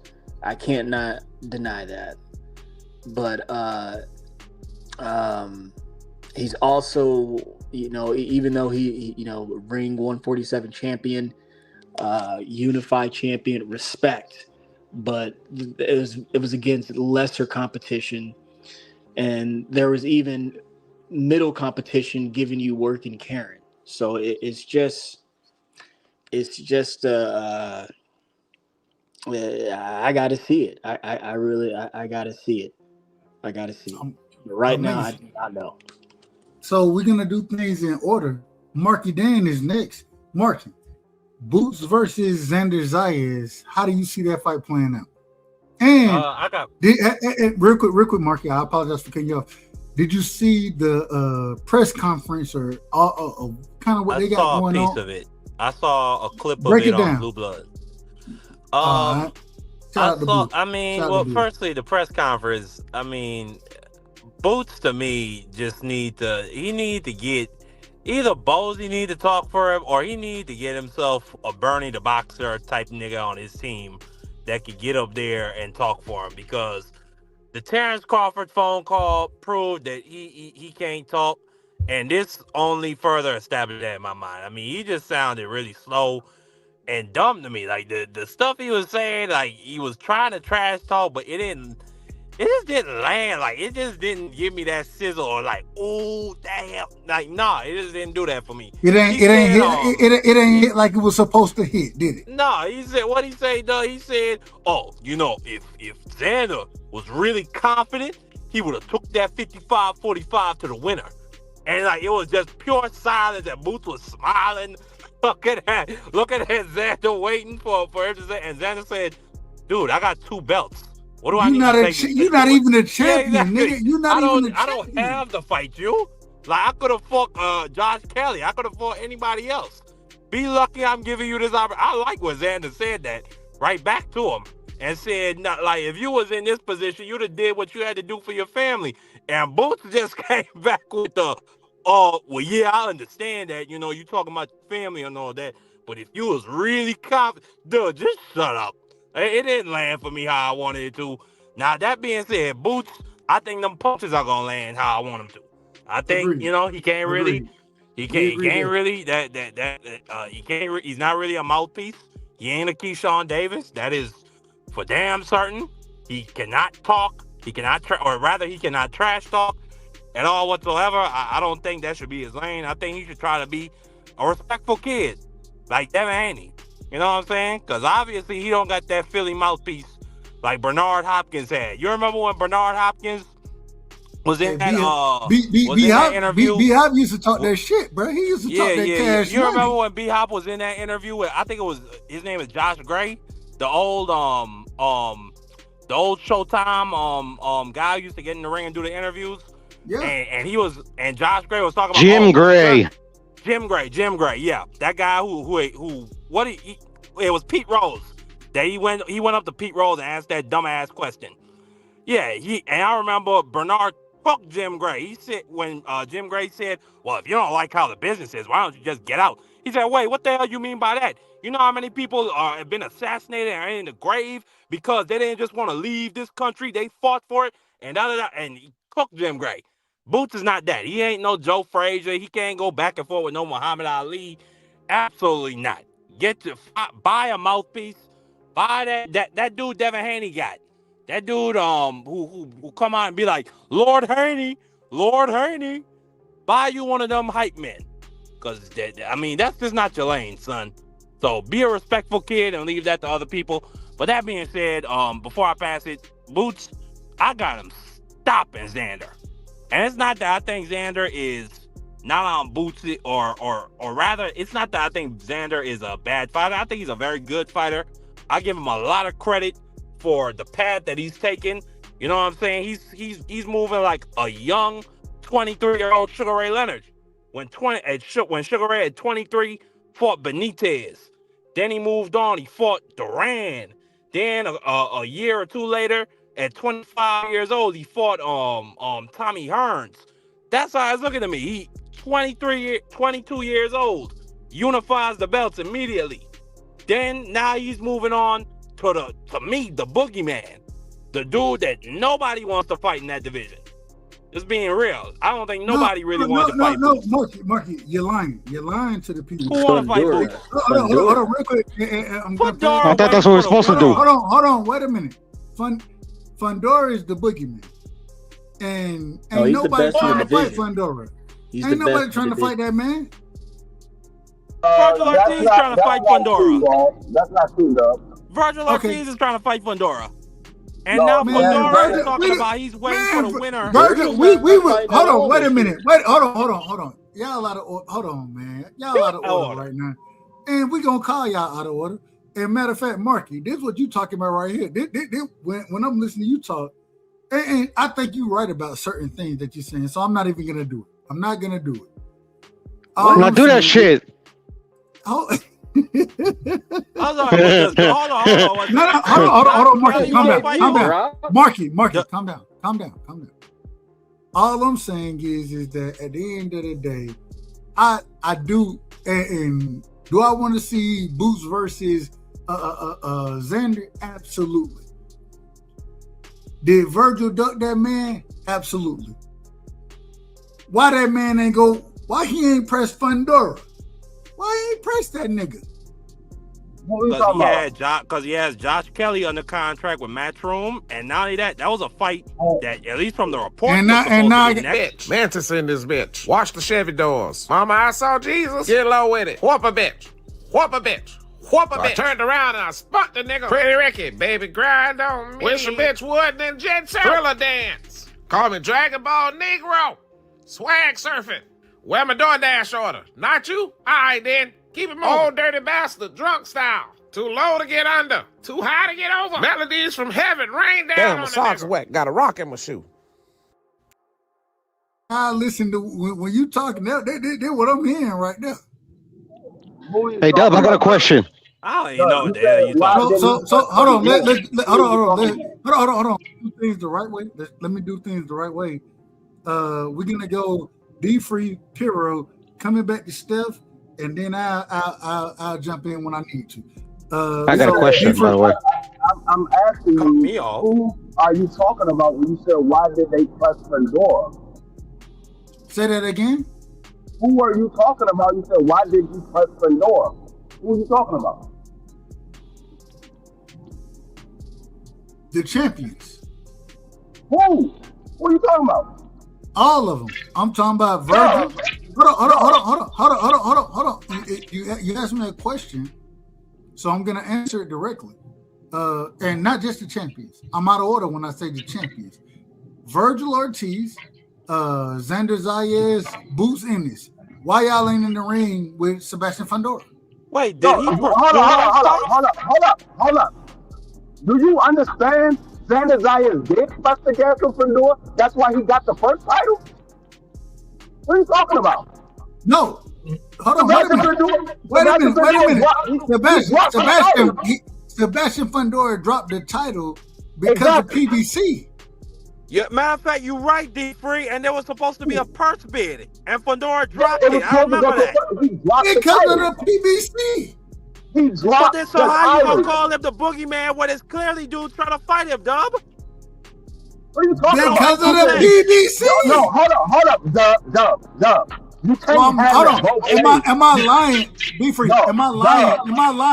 Am I lying when I say that the PBC was the one that pushed him to drop that title? Am I lying? Y'all out of order. You're 100% right, Dub. Hold on. Be free. Calm down. Am I lying when I say that the PBC? Hold on, man. I ain't even asking. Am I lying when I say that if you was under oath, you would get charged? Yes, you are. I'm lying about that. I'm lying about that. You're not lying about that, Dub. You're actually on point. We're gonna get into it. Go ahead. I'm gonna tell you why you lied. Because you won it both ways. You said the man ain't nobody pressing Fundora. Well, Xander Zayas did press him. He dropped the belt. You said because of PBC. Well, if it's because of PBC, then Fundora ain't the man. Because he ain't fighting nobody because of the PBC. He ain't the boogeyman. I could actually rock with that, D-Free. I could agree with that. Not only that, to add to D-Free's point, we hearing reports Top Rank didn't want Xander to fight Boots. That man's still fighting Boots. He pressed the issue to fight Boots. And he literally just said he's going to fight everybody on PBC. He's not trying to unify the belts. He literally said it. That man waiting for the winner of Earl Spence versus Tim Zoo. He ain't no boogeyman. Nah, I can. That's a good argument about the boogeyman status. But I agree with you too as well, Dub. Real quick. I want to. You said that. You said. Break that down for me. Break that down for me. No, the man said he's waiting to fight the winner of that. Who are we talking about? Sebastian Fedor. He wants to fight the winner of Earl Spence and Tim Zoo. He ain't worried about unifying the winner of Xander Zayas and Ron Booth. He ain't worried about that. He said, I will work with the guys over here. Amazing. All right. Hey, I'll be wrong. I ain't got no problem being wrong. Y'all know that. It is what it is. Y'all correcting me. When it comes to the fight, no, y'all correcting me. I agree with y'all. I'm agreeing. I'm agreeing in this situation. Finally. Good. Well, then calm down. Hey, when it comes to the fight, I ain't here just to argue. You know, if I got a good point, I'm gonna argue it. I think y'all point better than mine is right now. So I'm who outside of Xander Zayas has called out Dennis? No, I'm giving credit. Say it again. No, I said who outside of Xander Zayas has called out Boots? Hold on. Virgil. Say that. Hold on. What was the question? I said who outside of Xander Zayas has pursued a Boots fight? Virgil. At 154. No. Virgil didn't pursue. He didn't pursue. Yeah, he did. Yes, he did. Oh man, okay. He priced himself out of that fight. No, he didn't. You wanted to fight for more money than he agreed to. You wanted to fight for more money than he agreed to. Hold on, real quick. And no disrespect, Pierre. You know I love you. What I tell you is who is Virgil for the fight? Right now, the only person he's fighting is Oscar De La Hoya. Exactly. And so this nigga, he ain't pursue these fights. If he fighting his damn promoter, that's why he's fighting his promoter. Yes, he did. That's why he's fighting his promoter. Because hold on. Wait a It's minute. it's common knowledge. Google's your friend. Hold on, man. Hold on. I don't need to hold on. You're wrong. Go ahead. You're wrong, Dub. Like literally, like the reason that he's in litigation with Oscar De La Hoya. Okay. I haven't even said anything. You said I'm wrong. Go ahead. Well, because you are, bro. Like literally, like it's common knowledge, bro.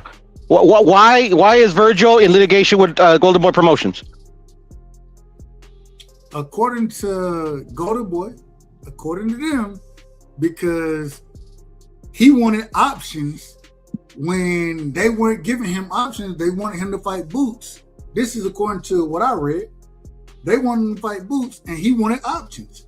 And his manager came in, the same individual that was, or excuse me, not his manager, his lawyer came in, the same lawyer that Canelo had, came in and was like, well, wait a minute, you got to give us options out here. And the option was Boots. So that's according to Oscar De La Hoya, right? Well, according to the actual legal paperwork, he's in litigation with Oscar De La Hoya because he was trying to terminate his contract early. Because there was a stipulated in his contract that if Oscar De La Hoya Promotions doesn't have a network deal to stage the fights, that he can end it early. But that ain't true because we know. Yes, it is true. No, we know Golden Boy still has a deal, and Eddie Hearn came out and he brought this out because Eddie Hearn deal with Matchroom. That's a network deal. Correct me if I'm wrong there. Yeah, you're talking about Eddie Hearn. We're talking about Oscar De La Hoya. No, but I'm saying that Matchroom, that's a network deal. Golden Boy still has a deal with the Zone, though, Pearl.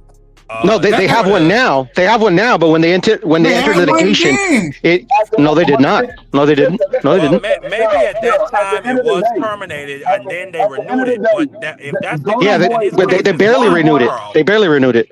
They barely renewed it. His claim is quashed if that's the case. No, it's not quashed. It's not quashed. His claim is not quashed. His claim is not quashed. Hold on. Let's be in order. Yes, sir. Let's be in order. Marky, make your point. Piro, make your point. Free, make your point. We're going to step after that. Then I'll come back in and I'll clean this thing up. No, go ahead, Pearl, Marky. Both you and Pearl are correct. One of the stipulations in Virgil's contract is that they're supposed to offer him 3 options, and that they only offered him Boots. And then also that is true what Pearl said. if there's no deal with the zone, then Virgil is allowed to terminate his deal early. But they currently have a deal with the zone. So if that's the case, it's quashed. But they didn't have one at the time. That's why it's not quashed. That's why the arbitration is scheduled for September. Well, I don't think a judge is going to or an arbitrator is going to side with their claim. It doesn't matter what you think. It doesn't matter what you think. Marky, hey, go ahead, Pero. Keep going. No, I'm just saying, like respectfully, Mark, it doesn't matter what you think. At the end of the day, if it was cut and dry, like you're trying to make it, seem like literally the judge would have ruled in Oscar De La Hoya's favor, like outright. But no, like they ruled on his injunction to stop the Boots and Virgil fight. And his contract status is pending that arbitrator's decision, which is scheduled for September. But Rick Murdigan, which is Virgil's manager, is making it seem that it could happen earlier. But nothing has been said yet. So right now we have it's a waiting game. So to be clear, the arbitrator could still rule with Golden Boy, correct? Yes, but they can still rule with Virgil Ortiz. Well, all I'm saying is, in my opinion, the arbitrator is going to rule with Golden Boy. You have your opinion. Yeah, no, but I'm not trying to give my opinion on where he's going to rule or where he's not going to rule. The only point I was trying to make is that Dub was saying that that according to Oscar De La Hoya, they only offered him one the one option, and because the question I posed to him is like, why is Virgil Ortiz and De La Hoya Promotions in litigation?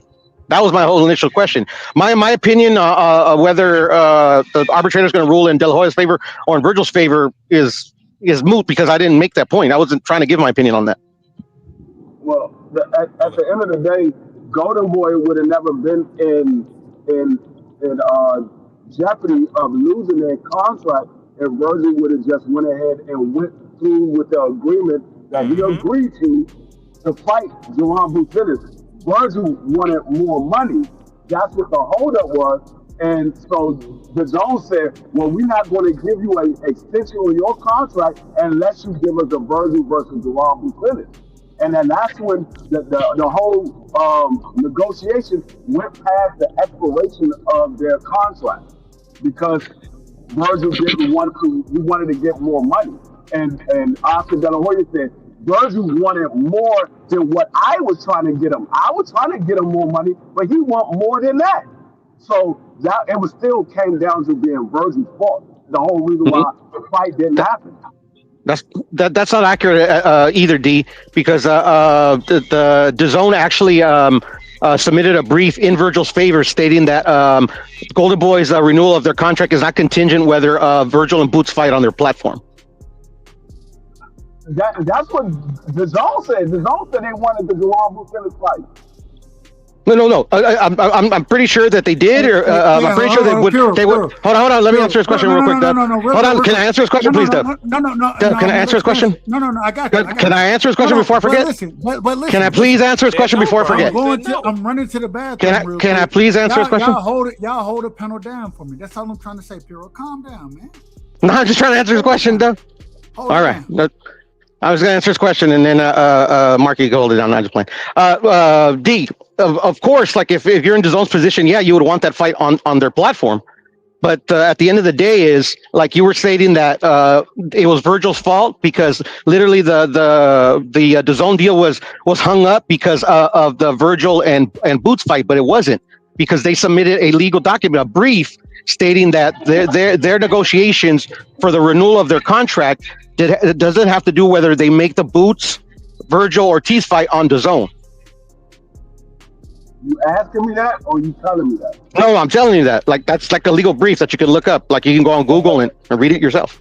At the end of the day, regardless whatever it is about the contract, Virgil Ortiz agreed to a certain amount of money, and then when Jerome Bucetis signed his portion, Virgil decided to change his mind. He decided to change his mind. So it was Virgil the reason why the fight didn't happen. It wasn't Jerome. No, it was De La Hoya was the reason it didn't happen. It was Virgil. Virgil never signed a portion that he agreed to. He agreed to fight Jerome Bucetis his next fight. They agreed to a certain amount. Jerome signed his portion. Virgil never signed his. Virgil did sign his contract that was proposed through Matchroom, and is why he went through his litigation to try to invoke that clause, stating that if they didn't have a network deal, he could leave his contract early. He did not sign his hold on. But this is the question, Pearl. I gotta ask this. I gotta ask this. So when it comes down to it, at this current moment in time, right? We're talking about today. Right now, Virgil Ortiz, right, dealing with Top Rank, and now they're dealing with Matchroom. Correct me if I'm wrong there. Okay, so I'm not wrong there. What was the question again, Dub? It was confusing the way you framed it. Can you say it again? Excuse me. No, you got it, man. At this current moment in time, Virgil Ortiz dealing with Oscar De La Hoya, right? They're Oscar De La Hoya and Golden Boy. They're dealing with Matchroom at this current moment in time. Am I wrong about that? In which fight, or have they in the past? Or I don't understand the question. You don't. So they don't have a deal with. So you're saying that Oscar De La Hoya doesn't. Oscar De La Hoya and Golden Boy don't have a deal with Matchroom as far as them putting on their fights.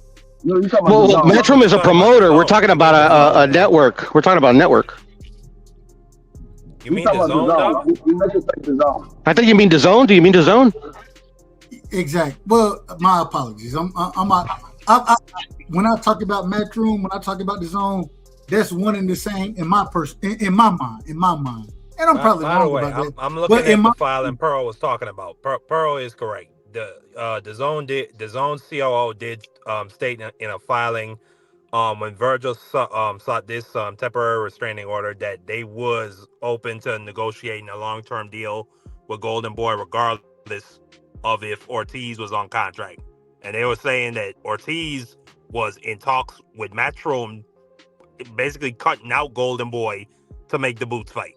So real quick, we have to make a distinction, and I have to make the distinction between Matchroom, right, and DAZN. I have to make a distinction there because I look at Matchroom and DAZN one and the same in my personal opinion, but it's not one and the same. It's not. No, sir. My personal opinion is wrong. If that makes sense. You know it is. No, I'm okay with it. I ain't got no, it's fine. A lot of people get confused actually. Because a lot of people think because Matchroom's been working with DAZN since their inception. They're kind of like linked, but at the end of the day, one's a network and the other one's a promoter. So they're two separate entities. That's what I'm trying to say. We agree. So now, at this current moment in time, you have the PBC, right? Who's the PBC working with? Amazon lately, right? Yep. Who? All right, no worries. Amazon Prime. Amazon Prime, right? Yeah. Who is Top Rank working with? Right now, they're with DAZN. They're with DAZN. They just signed their contract with DAZN. DAZN, okay. Yeah. Let me see who else. Eddie Hearn and Matchroom. Who are they working with? DAZN. Okay. DAZN. I'm missing somebody. Who am I missing? Oh, Golden Boy. Golden. Who is Golden Boy working with? DAZN. They just signed their extension with DAZN. So we have the majority dealing with who? DAZN, right? DAZN. Yes, sir. Queensberry. I think they're dealing with DAZN as well. Well, they just signed with Sky. They went back to Sky. Sports is a tad bit different. Shout out to Sky Sports. It's a tad bit different, so I understand that. All I'm saying is when we have at this current moment in time, when we're talking about Boots, when we're talking about Virgil, they're all dealing with who? DAZN. Well, Virgil's not dealing with anybody right now. He's in limbo. Well, he's not dealing with anybody because he's on the show. But he's on under contract with Golden Boy, and Golden Boy and Matchroom deals with DAZN. They will be on the same platform, regardless of who they're fighting under. They will be on the same platform. And to be honest, like if Virgil gets his way and he's able to terminate his contract, that fight, if it gets made, is going to be on the zone anyway. But this shit, I mean, it just getting ridiculous. How? No, I agree. Hold on, I agree. But it's getting ridiculous with the arguments being made. Man, it ain't got to be this hard. It don't got to be this hard. Y'all dealing with the same, and we talked about sides of the streets for years. When it was Bud and EJ, what we talked about, sides of the streets, right? Well, at this current moment in time, the zone has kind of got rid of the sides of the streets because you have all these individuals dealing with you. You know what I'm saying? Outside of the PBC, outside of them.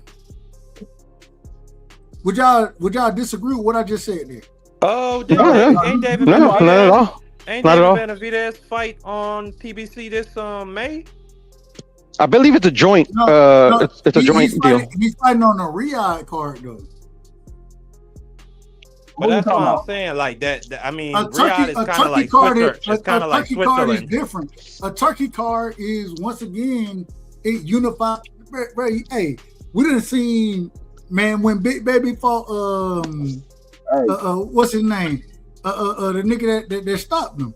Oh my God, I can't call him right now. You talking about Bacole.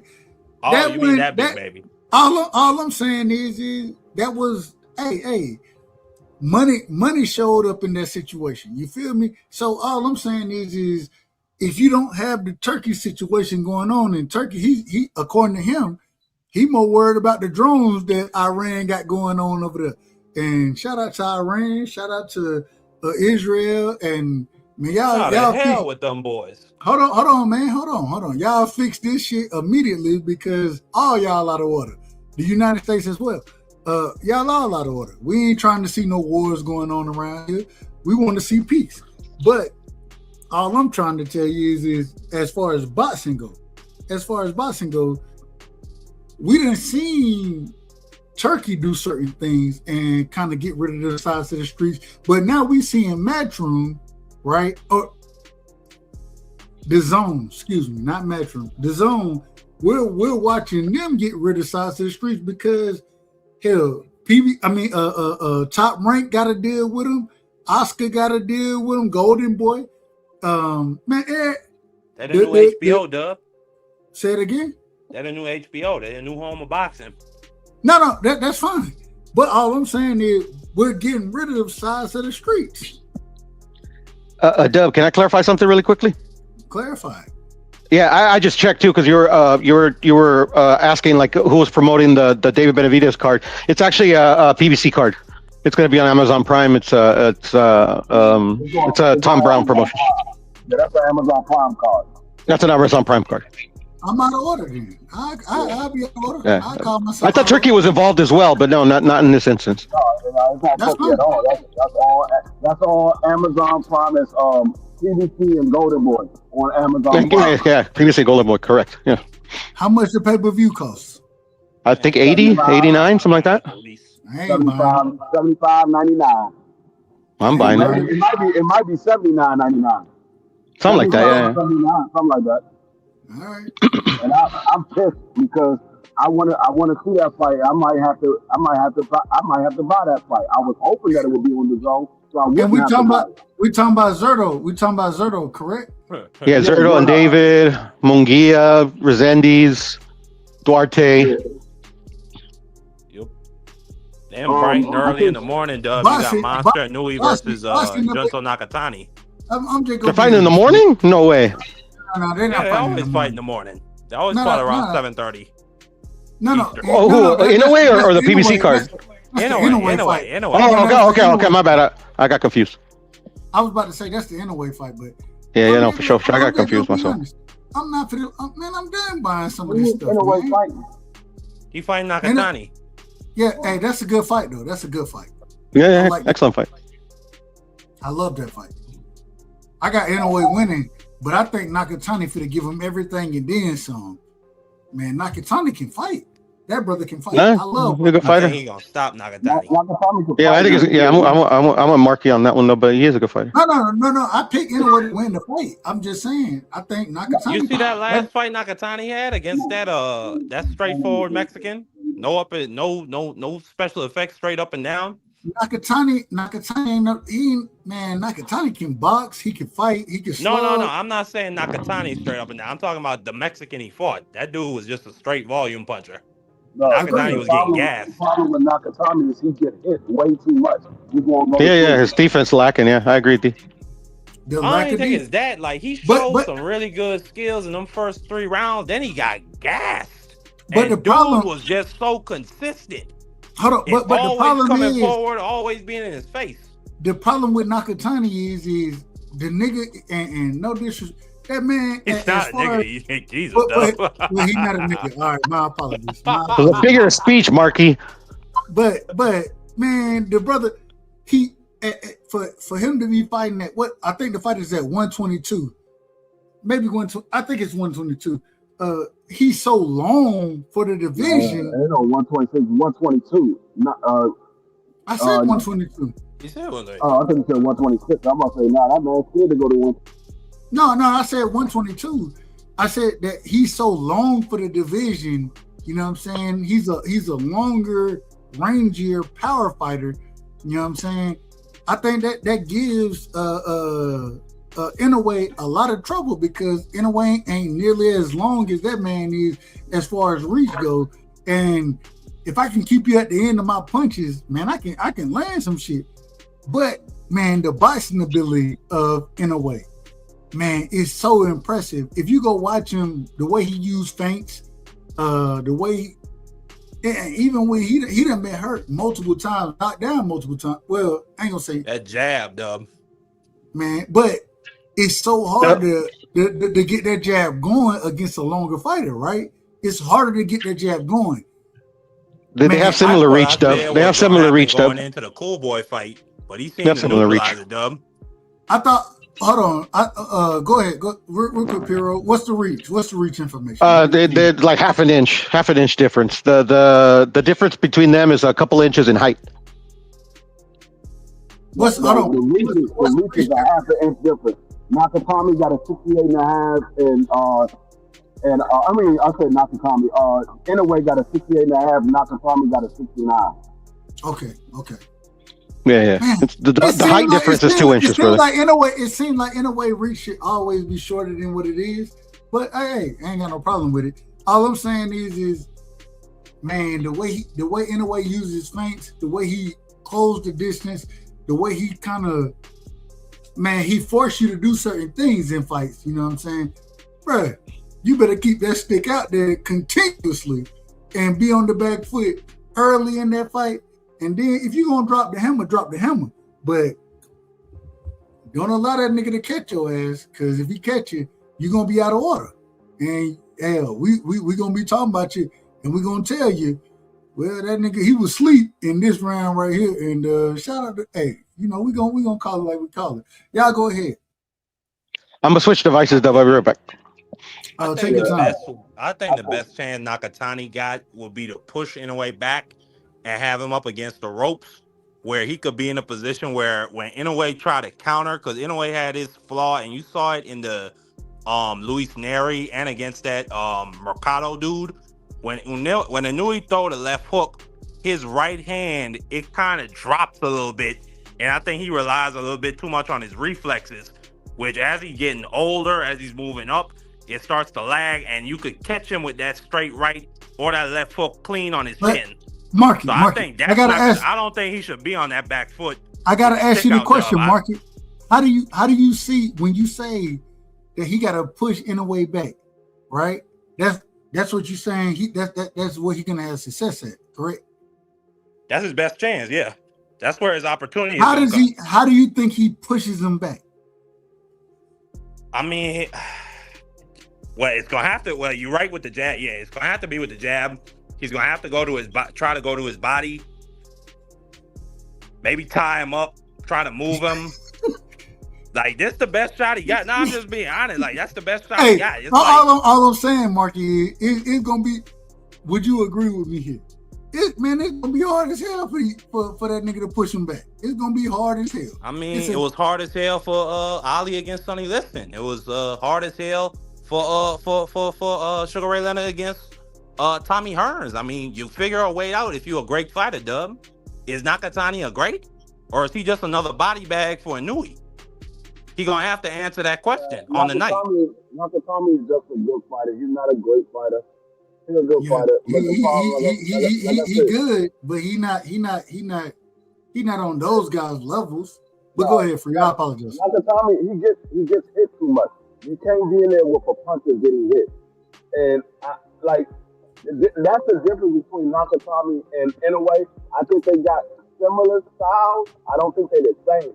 I think they got a similar style, and they both power punches. But the difference is Inoue's defense compared to Nakatami's defense. That's the difference in the fight. Nakatami is going to take a lot more punches than Inoue would take. Well, real quick, man, we got my brother in the building, man. Big Dog Willie is in the building. Big Dog, welcome to the show. Be in order now. Don't be out of order. But, man, you know you always welcome over here. What you got for me, my brother? I was trying to catch up what you guys were talking about anyway, right? Or I was just... Inoue versus Nakatani. We was talking about that fight. How you see that fight playing out? I got Inoue. His skill, I mean, he's like you say, he's a monster in that ring with those small guys. And he's run through them. And how you did Cool Boy that one time, that just put me, I can't get past that. And yeah, he has his defense kind of lax on him, but when he puts it on you, he puts it on you. And it's ball game. He shuts the door.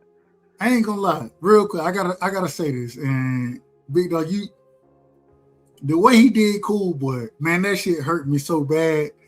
And I ain't gonna lie to you, I was like, man, Cool Boy finna go out there and outbox his ass.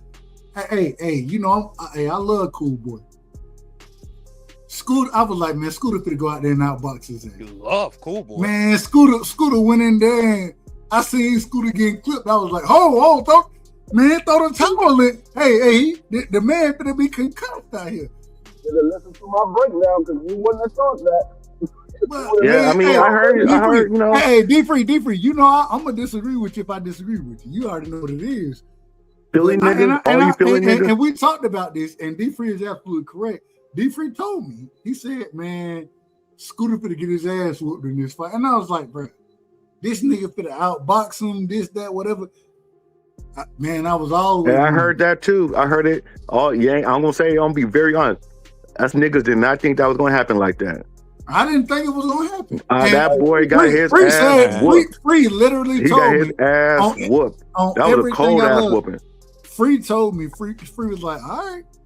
The nigga, he probably gonna get stopped. It may be a decision, but he probably gonna get stopped in the late. I haven't seen an Asian dude whoop a nigga's ass like that since Bruce Lee. That was an ass whooping. The problem with Cool Boy is I thought it was gonna be one of the best fights. Hold on, y'all. I'm gonna be really honest. Hold on. Come back. Let Free finish. Go ahead. The problem with Cool Boy. I can't hear Free. My bad.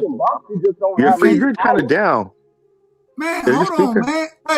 Wait. All right. Can y'all hear me? I can hear you, but we can't hear D-Free. I can't hear Free. I can hear Free. I can hear him. All right, Free. Go in and come back out, Free. Because they say they can't hear you. I can hear you fine. You crispy to me. You sound muffled. It sound muffled though. Okay. He gonna come back. But now Free told me, he was like, man, and I was like, man, Cool Boy finna put hands on Inoue, man. He gonna outbox him. He gonna change angles on him, this, that, whatever. That nigga got clipped and ended up on the ropes and shit. I was like, oh Lord. No, Dub, it was Dub more. It was more than a clip. He was getting his ass whipped the whole fight. I'm surprised it went as long as it did. All right, real quick. Testing 1, 2, 3. Free. Yo, y'all tell me if y'all can hear Free. Can y'all hear him? Yeah, I can hear him now. Yeah. Yeah. Now I said the problem with Cool Boy is he can box them. He just don't have any power. And when you're dealing with a guy like Monster Inoue who can box with you, if you ain't got no power, how you gonna keep him off you? he didn't have anything to keep him off.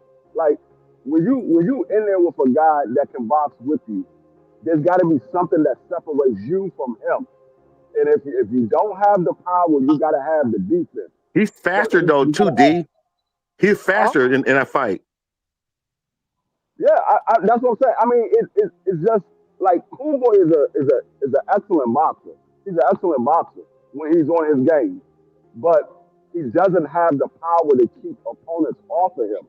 Like he can land a shot and hurt his opponent, but if you don't have that power to keep them off of you, you're going to be cooked when you're dealing with the top level guys. I want. There was a lot of advantages that anyway was faster than he was too. He was faster. So I thought that, and the difference between Cool Boy and MJ, which I'm an MJ fan, you know what I'm saying? If you want me to say his full name, don't try to. Just go ahead. You already. I ain't got no chance to say it, but I'm a fan of him. I love MJ. I love the way that he fight. But then I watched him go in there against Inoue, and he couldn't implement nothing that he wanted to implement in that fight. He couldn't do it, and was getting clipped. I mean, I love MJ, but man, it just seemed like, man, Inoue got a different level to his game. He's special. He's a special fighter. He's a special fighter, and people need to realize that. So now I got to ask the question because, hey, one of my favorite fighters, you know what I'm saying? Bam. I want to see Bam versus Monster. I want to see that fight, right? Bam talking about moving down, moving up, and all that other kind of stuff. I say, man, make that fight at 22. That's my personal opinion. Make that fight at 22. Bam done already said that he can move down if he need to. He can move up. He done did these things, winning titles and things like that. Fighting old dogs out there and all that. Man, Bam Rodriguez versus Monster Inoue. Who you picking to fight? Big Dog Willie. Who you picking that fight? Ooh, that's a good one. That's a good one. And I love both of them. I like both of them too. That's a good one because both of them got qualities. I know I got it. Y'all ain't gonna like it. Hold on. No. Hold on, Free. Go ahead, Big Dog. I'm gonna go. I had to go with Monster. Wow. He fought the better. I think he fought the better comp. He fought the better comp. Stop at your decision. No, I think it's gonna be a decision. I just think he fought the better competition. Just throughout. Yeah, I mean, especially when we moved up to 122, it's better comp. I ain't got no problem with that. No problem with it. D Free, who you pick? Monster or Bam? I got Monster by 8th round knockout. I got questions about Bam Rodriguez. He made me question him his last fight because you too big fighting these small guys. And I got questions with him fighting bigger guys. I don't know if his power is going to translate with the bigger guys. That's why he's fighting at a smaller weight class. Because remember, Bam Rodriguez was fighting at 118. He moved down to 115.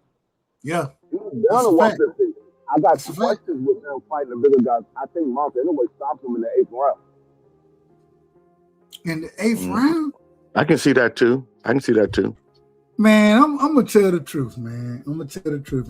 And y'all might be right.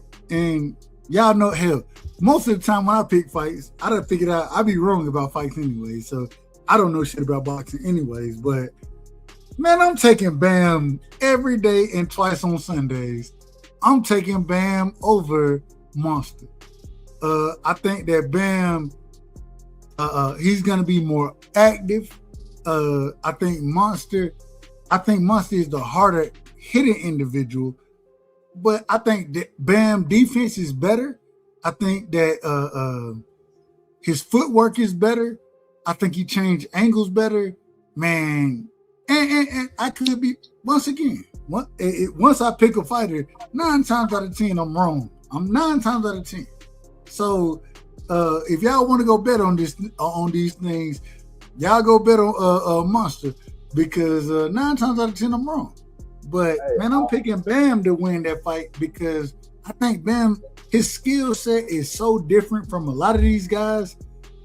I don't think he cracking like monster cracking, but it ain't the punch. It ain't the, and y'all know like I know. It ain't the punch that it's the punch you don't see, man. And the way he changed angles, his footwork, the way he moved, man, Bam is special, in my personal opinion. I think they're both special fighters. I'm picking Bam over Inoue. Anyway, it's the same. Anyway, it's the same though. Inoue don't move like that. But he punches. He punches at angles. I agree that he punched like that. I agree that he cracking.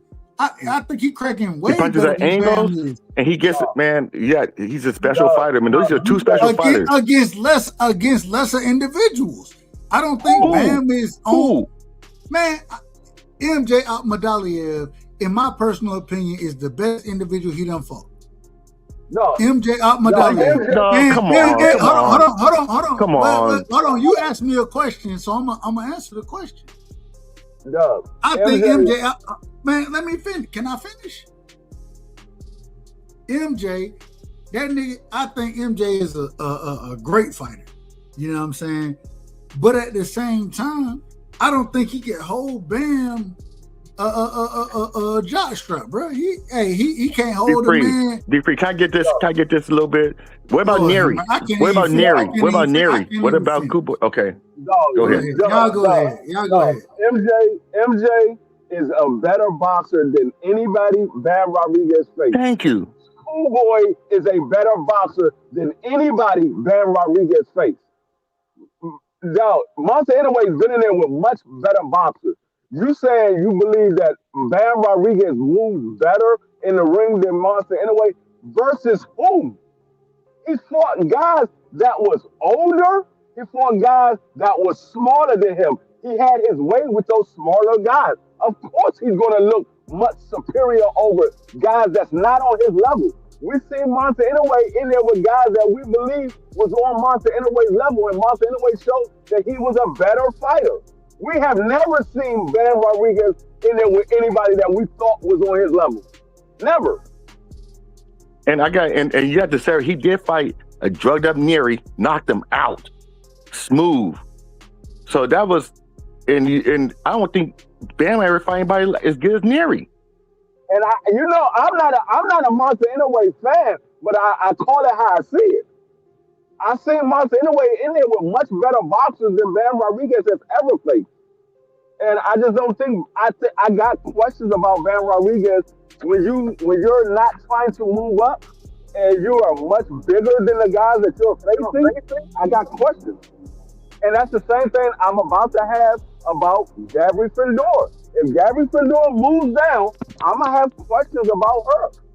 Right now, I got Gabby Findor as one of the top female fighters.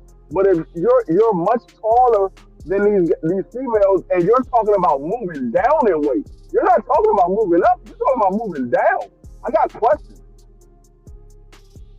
Hey, you guys, I'm about to get ready for work, but I just had to come here and chime in on you guys. But you guys have a good night. You know we love you, brother. Love you all too. All right, man. All right, y'all. Be safe out there and keep everybody in order as far as what you got going on. Respect. All right. Love you, brother. I love you too. Y'all see y'all later. All I'm saying is this. Be free. This is what I'm trying to tell you right here. And I gotta call you out of order. You out of order. So hold on. Let's do it this way. Stephen Fulton, right? We think Stephen Fulton is a great win for Monster. We agree. Don't we? Yeah. Stephen Fulton was a champion at what division? When at 26. Correct me if I'm wrong. At 22. No, he was a champion at 26 as well. You said he was what? He was a champion at 22. No. No. What I said is he was a champion at 26. Oh yeah, 26 years old. Yeah. No, not 26 years old at the weight class. But that has nothing to do with when Monster fought him. Monster fought him at 22. That's what I'm saying. We agree. We agree. He was a champion at 22 when Monster fought him. He was a unified champion. We give credit what credit is due. Right? We agree. We agree. Correct? Yeah. Louis Neri. Correct me if I'm wrong now. Correct me if I'm wrong. Louis Neri got beat before, and even in that fight against Monster, in a way, a decent fight, although he got stopped, man, I ain't gonna lie to you, he got knocked out. Correct? I might be wrong about that. I believe he got knocked out. Am I wrong about that? I think Louis Neri got knocked out in that fight. He got stopped on Monster. The nigga, correct me, he got beat by Brendan Figueroa. You're not telling me something I don't know. I didn't bring up Neri. That was Big Dog that bring up Neri. I brought up. Hold on. I can barely hear you. You gotta come closer to your mic. Come closer. I can barely hear you. I said Big Dog brought up Neri. I didn't bring up Neri. I brought up MJ and Cool Boy. I didn't bring up Neri. That was Big Dog's argument. Let me ask this question, and this leads into directly what we were going to talk about, because in this same situation, what we're talking about, Cool Boy, right? He got in there with O'Shaquie Foster, and he lost that fight, right? Mm-hmm. O'Shaquie Foster, hey, look at the title. It just led. I didn't expect it to lead this way, but it lead right into what we're going to talk about. O'Shaquie Foster versus Raymond Ford. Mm-hmm. Are you interested in that fight? Do you think that's a good fight? Do you give? Well, how do you see that fight playing out? I ain't even gonna ask. I want to be very unbiased before I say what I'm gonna say. I think it's a good fight. I like that fight. I want to see that fight. But I think it's going to end similar to Cool Boy. I think Raymond Ford is too small for O'Shaquie Foster. He's too small, lady. Yeah, he doesn't have the arm reach to deal with a guy like O'Shaquie Foster. O'Shaquie Foster is a much better boxer, and he has the longer arm reach. He's going to sit on the outside and jab Raymond Ford. Raymond Ford has to get on the inside to fight with O'Shaquie Foster. And O'Shaquie Foster can fight on the inside as well. But Raymond Ford is more of a boxer. He's not an inside fighter. He's a boxer. And so I think Raymond Ford is going to end similar to Cool Boy. I want to ask you, Free, and I'm gonna give my opinion on this next. But I want to ask you one quick question. As far as that fight go, right? With Raymond Ford, and I'm a fan of Raymond Ford. Man, you know, I probably love more fighters. You know how I am anyway. It is what it is. I love fighters.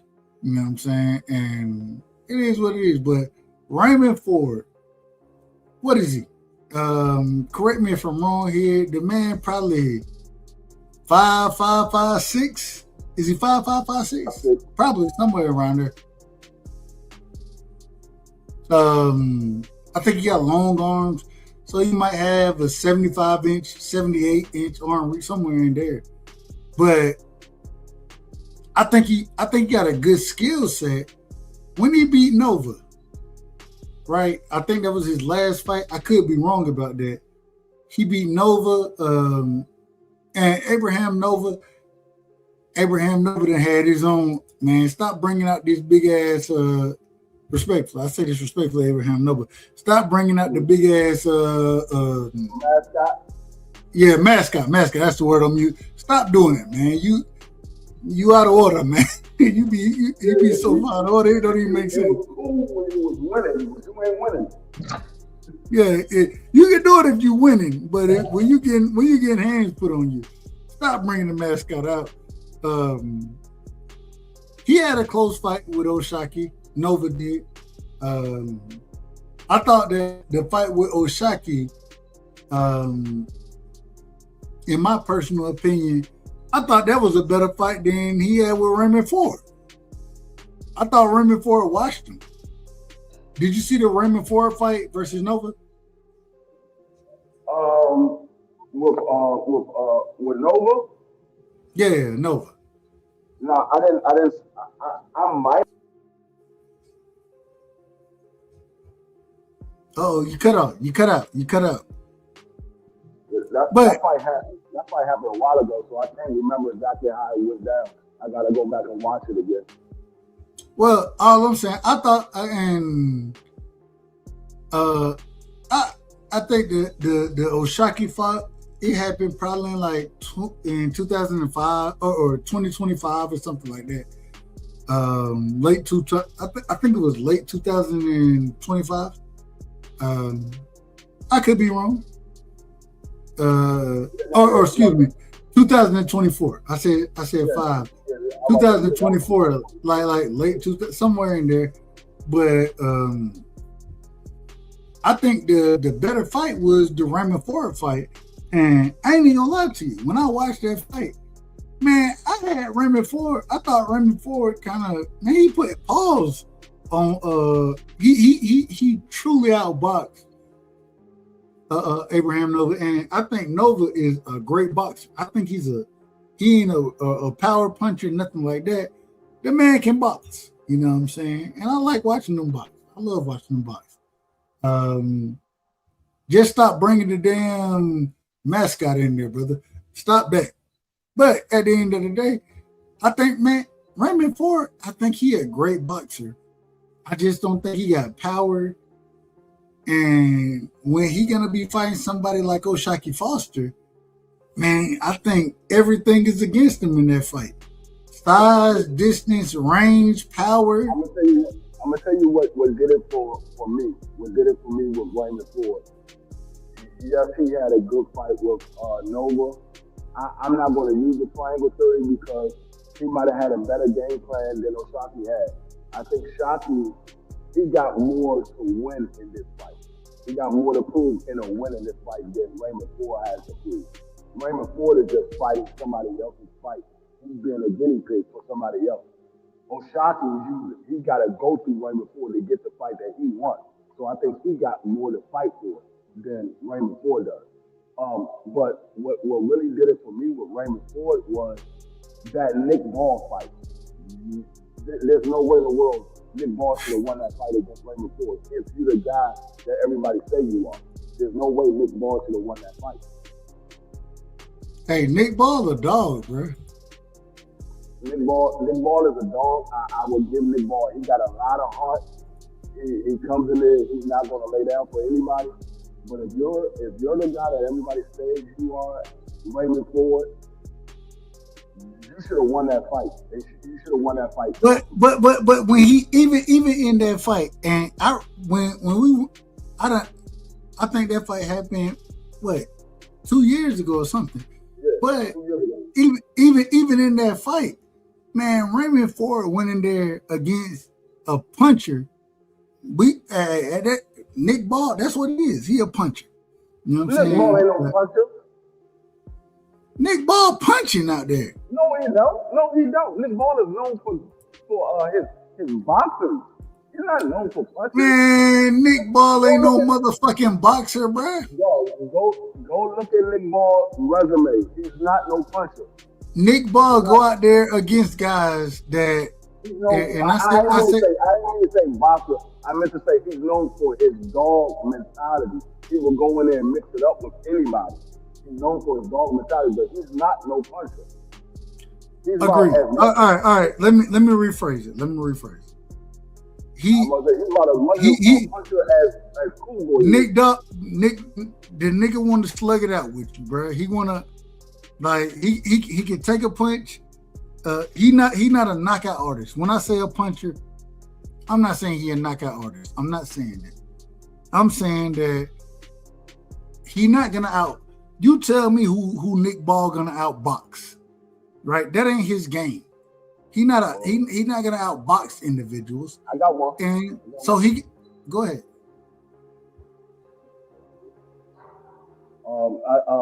Raymond Ford. He outboxed Raymond Ford.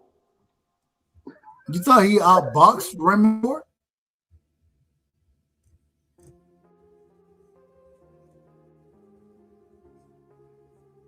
Hold on. Did you say you thought he outboxed Raymond Ford?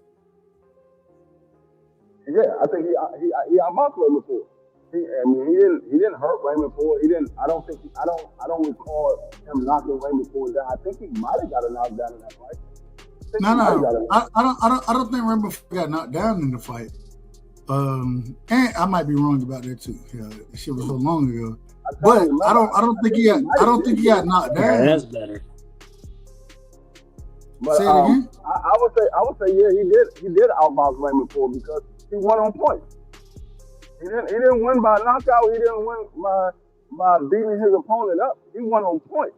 He didn't beat Raymond Ford up. He just outboxed him.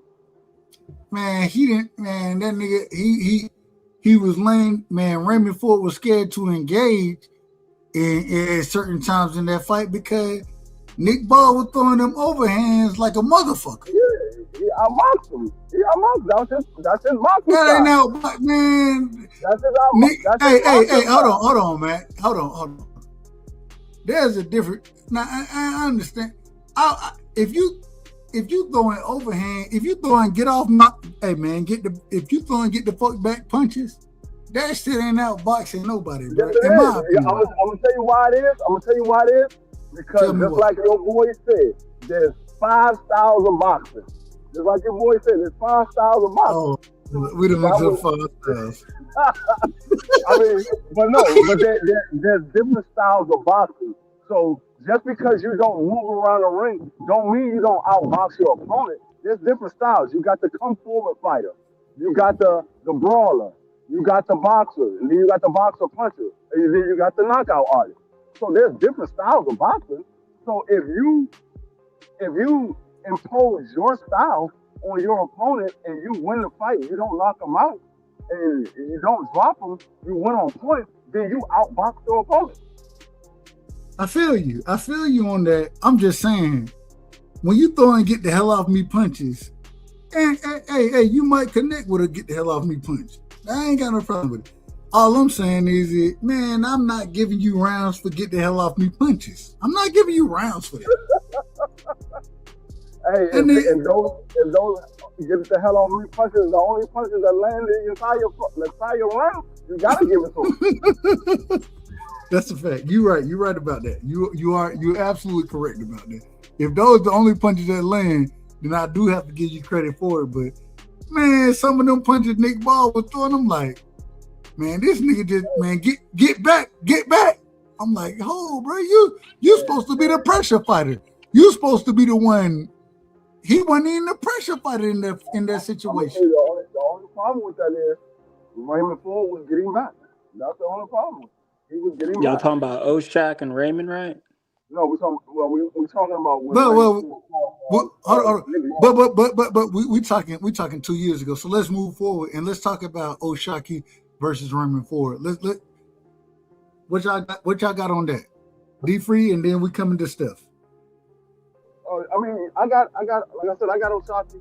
I think Oshaki is going to look similar to the Cool Boy fight. I think he's just going to outbox Raymond Ford, and he very well could drop Raymond Ford in that fight, but I think he's going to outbox him and he's going to outpoint him on the scorecard. Hold on, let me turn them. Is the music loud, y'all? Is it loud? I don't know. I can't hear any music right now. Or actually, I never could from the beginning. But that's fine. I'm gonna leave it where it's at then. Go ahead, Steph. What you think about Raymond Ford versus Chucky Foster? I love it, man. How could you not choose Oshak? I mean, he looked phenomenal in his last fight. Unstoppable, unbreakable. Forgive me, Oshak, if you're listening to this, man, for choosing Cool Boy over you. I mean, how could you not choose him?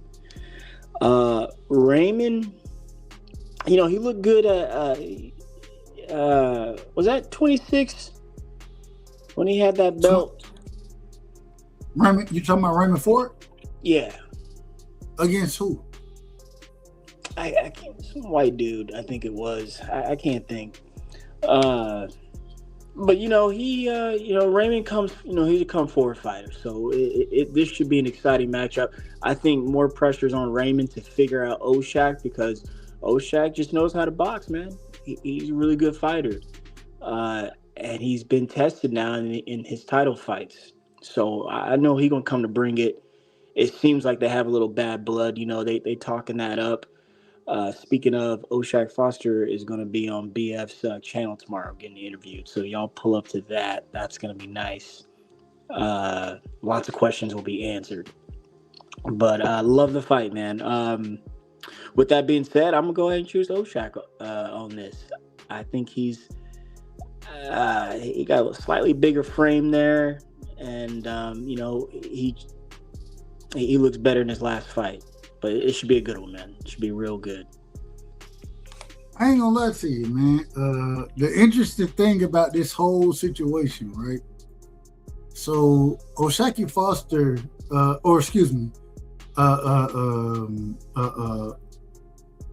damn, what's the brother name?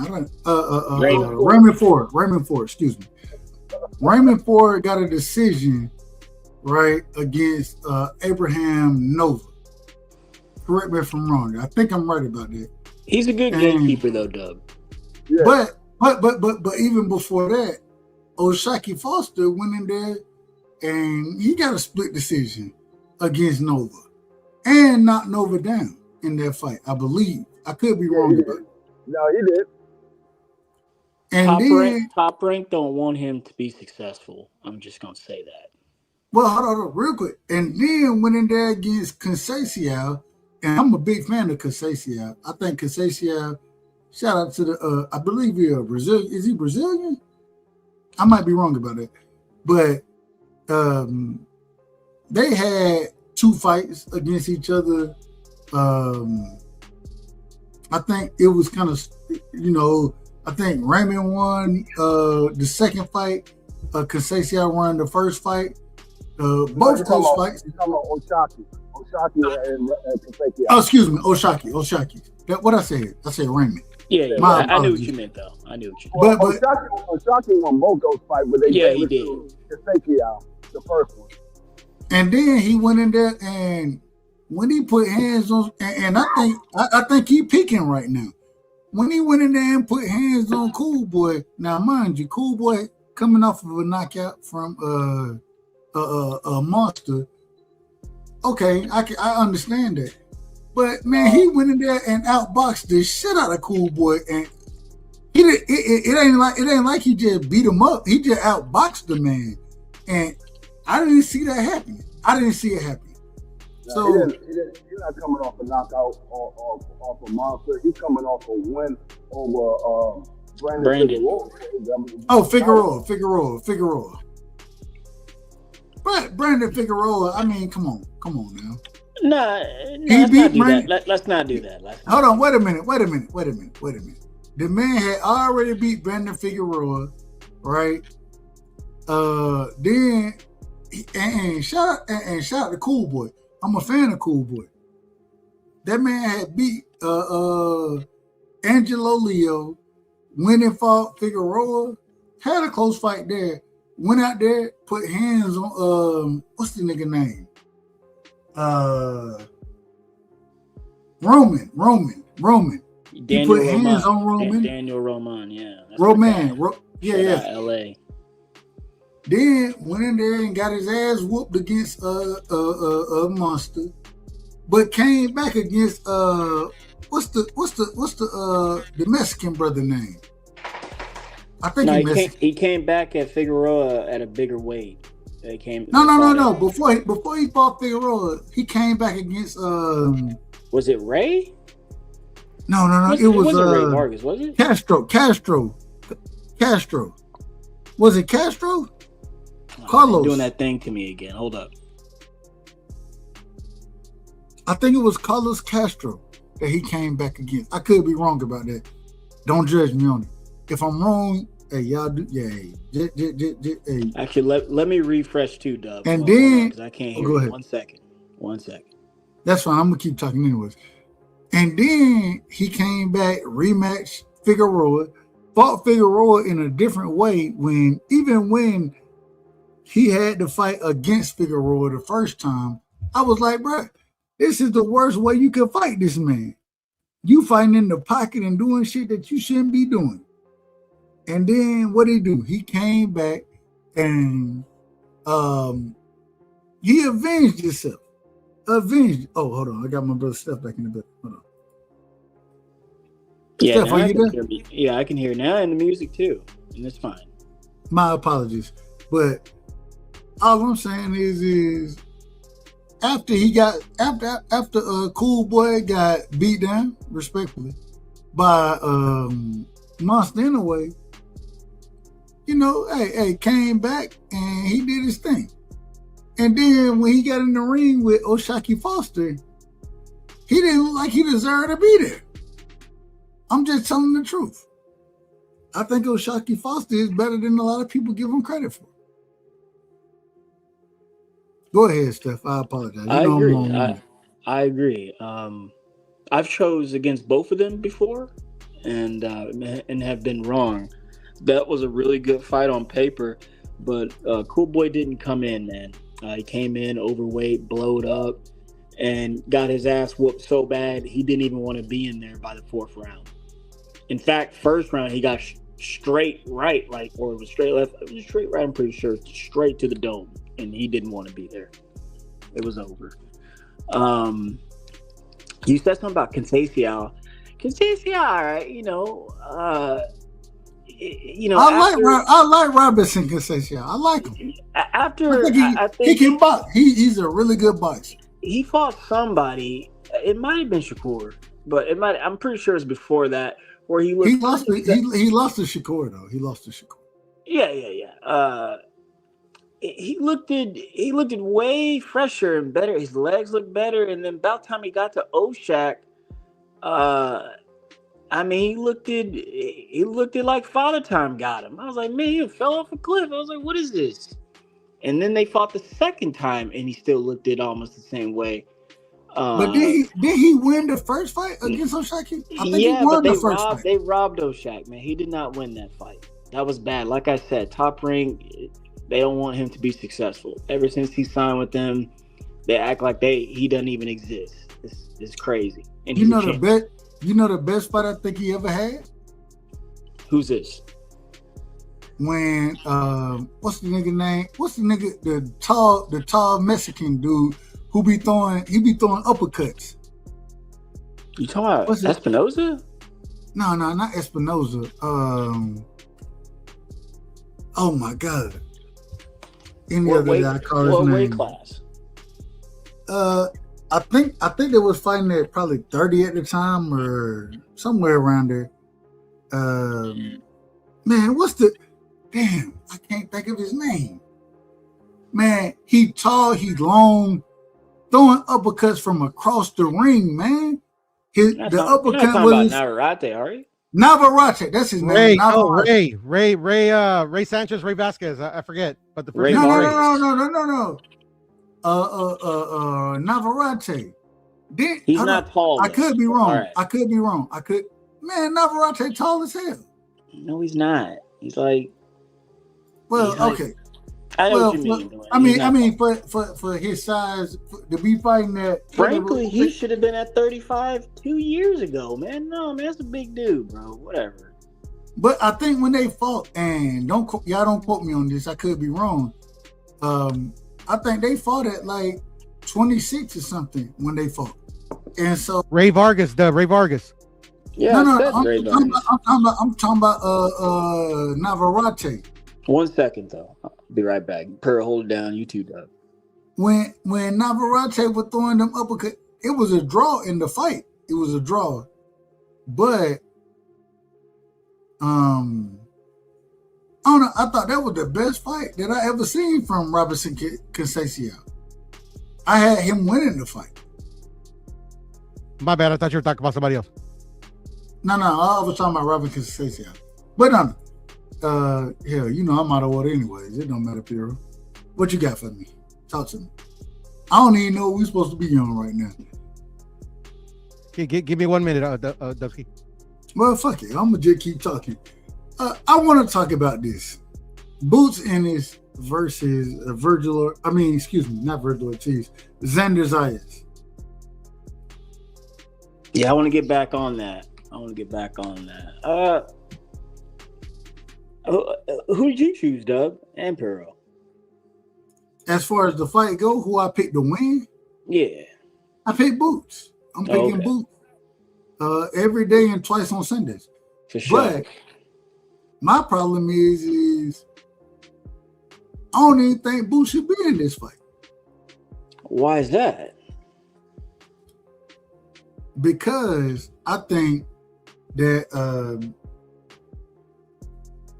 a Josh Kelly fight, right? What's the other? Who the other champion right now? Because it's Fundora, two other champions. Josh Kelly and Xander. Fundora, one of them, man. Go get, man. This man is a unified champion. And I don't know, what is he? 22, 23, 24 years old, somewhere in there. This man is a unified champion. Man, go get, man, collect them other belts and then go unify. Well, Fundora was already busy. Josh Kelly just won the belt, and the only one that was available is Boots, and it's a good fight. It's a pretty good fight for both men. Real good fight. Man, hey, give me Josh Kelly and Boots, and then y'all go unify. Give me Fundora. See, and this other thing, I ain't gonna lie to you. These niggas don't want to smoke with Fundora, man. I don't think they want to smoke with Fundora. I don't Matter think so fact, either. Matter of fact, hold on, real quick. You know how Fundora moving out here? How's that? He moving like this right here. This how Fundora talking to their ass. Bitch. Mantis in this bitch. Wash the Chevy doors. Mama, I saw Jesus. Get low with it. Whoop a bitch. Whoop a bitch. Whoop a bitch. I turned around and I spunk the nigga. Pretty Ricky, baby, grind on me. Wish a bitch. Dub thinks that shit's so funny. That's how you talking to their ass, man. I've been saying Fundora is the best in the division for at least the last going on what seems like 2 years. Why they ain't fighting the man? Because it's a slow moving division, man. I mean, people thought Baki was the boogeyman, man. It's whatever, man. It's whatever. Long as it's moving, it's moving. Fundora. I will say this though. Samson, matches him with whom he matches him with. And Fundora just seems to be okay with that.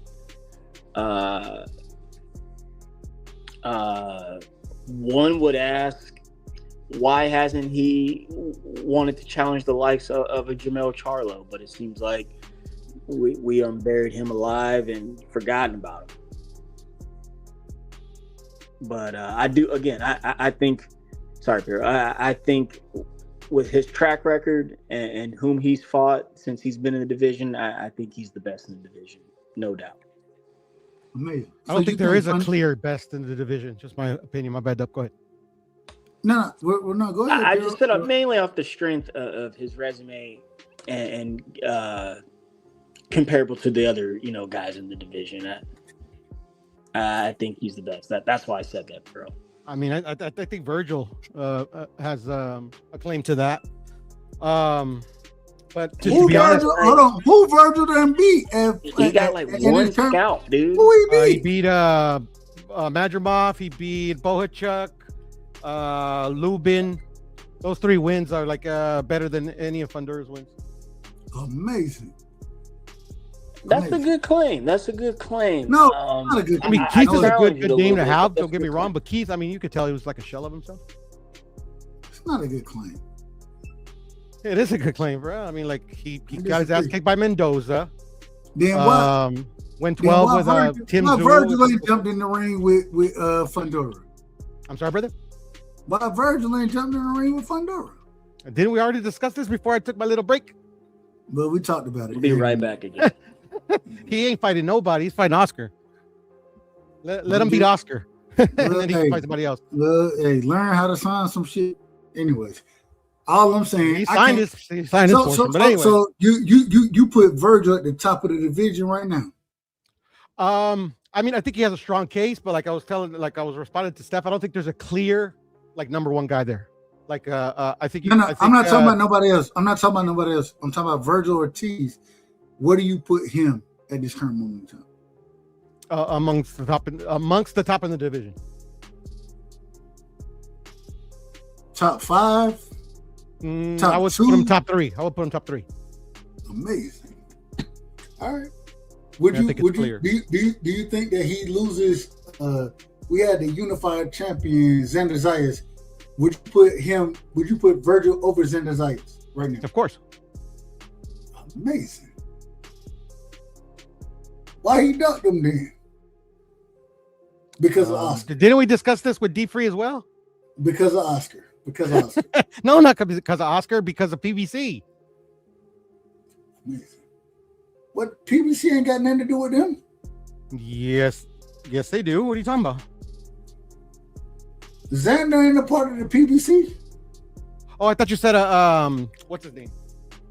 Chingas a tu madre. Who thought I said? Fundora. I thought you meant Fundora. No, I didn't say. I said. Why do you say that he dug Zayas, brother? Because Xander would say, "Hey," he said, "I'll fight you. Come to Puerto Rico. I'll fight you in Puerto Rico." Okay. And how is that a duck? Because that man said, "Nope, not coming there." Okay. And then make the fight. That ain't ducking. How is that a duck though? Like literally like. That's not ducking. I mean, no, I don't think so. You're not a champion, and a unified champion saying, "Man, come to where I'm at and fight me." Okay, you take that fight. You take that immediately. So when they were at the negotiation table, Virgil, I don't know nothing. Not Virgil, but Oscar De La Hoya said, "No Puerto." No, how do you not know about that? You're calling him a duck. Well, what Oscar De La Hoya said? What did he say? No, what I was trying to say is that like I don't know how you can. No, that's the question I was asking. So when they were at the negotiation table, Oscar said like if it's in Puerto Rico, no fight. That's a fact. No, I'm asking you because you're the one that's claiming that. I don't know what Oscar said. Okay, then please refrain from calling fighters ducks. No, I'm still call. Man, I'm gonna call anybody what I want to call. Oh, okay, so you're just gonna throw out like. Hold on, wait a minute. Now you out of order. Out of order. Steph, you are a horrible human being, bro. And you should be institutionalized. See, and there, you see. Hey, we just throwing out labels. We just throwing out labels with no backing. I can do it too. Now we got. You smoke crack, don't you? You smoke crack, don't you? Look at me, boy. Don't you smoke crack? That's are you trying to say like there's rules for me and not for these? Is that what you're trying to say? No, what I'm saying is that at the end of the day, if you're gonna be you catching any fight you can catch, why would you sit here and not make a fight when we done seen Boots in this situation? Boots making the fight, right?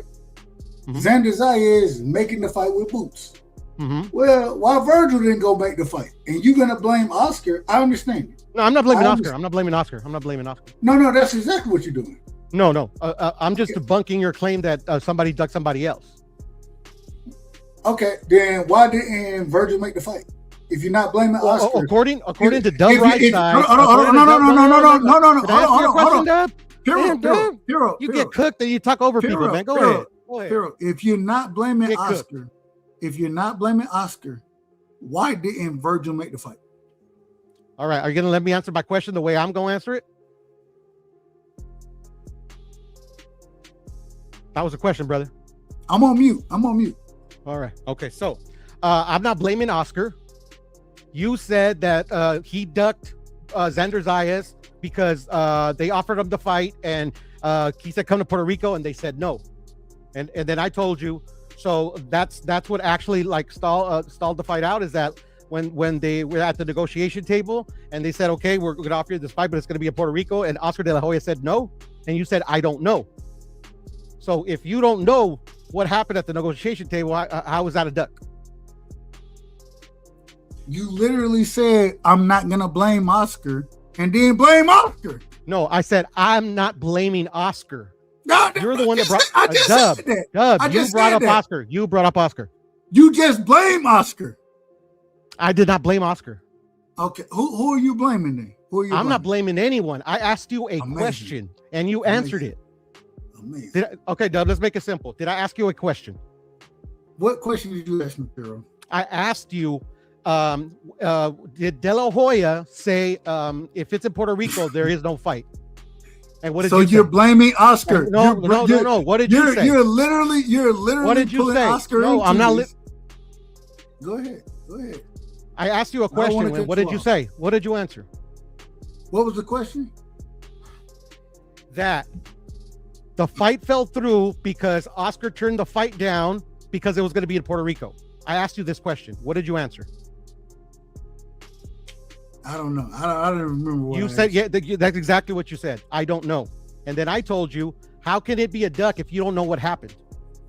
But the problem is even then, okay, it's interesting that I'm very consistent because, like I told you then, I don't know what happened there, and then I just said it then, and you were the one that blamed Oscar De La Hoya. I did not blame Oscar. I did not blame Oscar De La Hoya. You just did. No, I did not. Dub. Okay, then why didn't the fight happen? Then why didn't? Because according to Dub Right Side, they offered him the fight in Puerto Rico, and they turned it down because of that. It's not according to Dub Right Side, because Dub Right Side, according to you, Dub, you're the one that brought it. You're the one that gave me that reason. I was the one who said I don't know why it didn't happen. I said okay, and my whole point is like, how can you say that he ducked this man if you don't know what happened? And then you said you were the one that brought up Oscar De La Hoya. Were you not? I only brought up Oscar De La Hoya because you said that the fight was. I never said it. Yes, you did. You said the fight fell through because it was going to be in Puerto Rico. That's what you said. Here we go. And this is the problem. You can't have it both ways. You can't sit here and say that. You can't have it both ways. You can't tell me. You can't tell me that I just sat there and said. And it's interesting. You can't tell me, well, Dub, you didn't know what was going on. You said you didn't know, which I did say I didn't know what was going on. Thank you. And then come back in another breath and say that, well, you blame it. I told you I don't know what's going on. Yeah, exactly. And you accused me of blaming somebody. I didn't blame anybody. Calm down, man. Calm down. You calm down. You out of order. You're out of order, Dub. You put a word in my mouth. Well, it's my show, so I'm gonna be out of order. Okay. Well, that's something different. All right, let's move on, because like you don't like to get cooked. No, we're gonna finish this. Dub, you overtalk me, and you say it's your show. You can do what you want. That's cool. I love you, brother. I love you. But if you don't want to get cooked, that's cool. I can move on. Well, you're wrong, and I'm not wrong. You haven't cooked me on anything, bruh. You're the one that said that Virgil ducked the fight because it was going to be in Puerto Rico. I proved that you don't know what happened. So, like, literally, how can you call it a duck? That's why I was saying that. That's why I made that joke and said Steph is a horrible human being and he should be hung by his pinky toes and let all of his blood out. I was just talking shit. I was like literally slandering Steph Brown for no reason, just how you're slandering Virgil for something that you know nothing about. That was my whole point. So, my question is,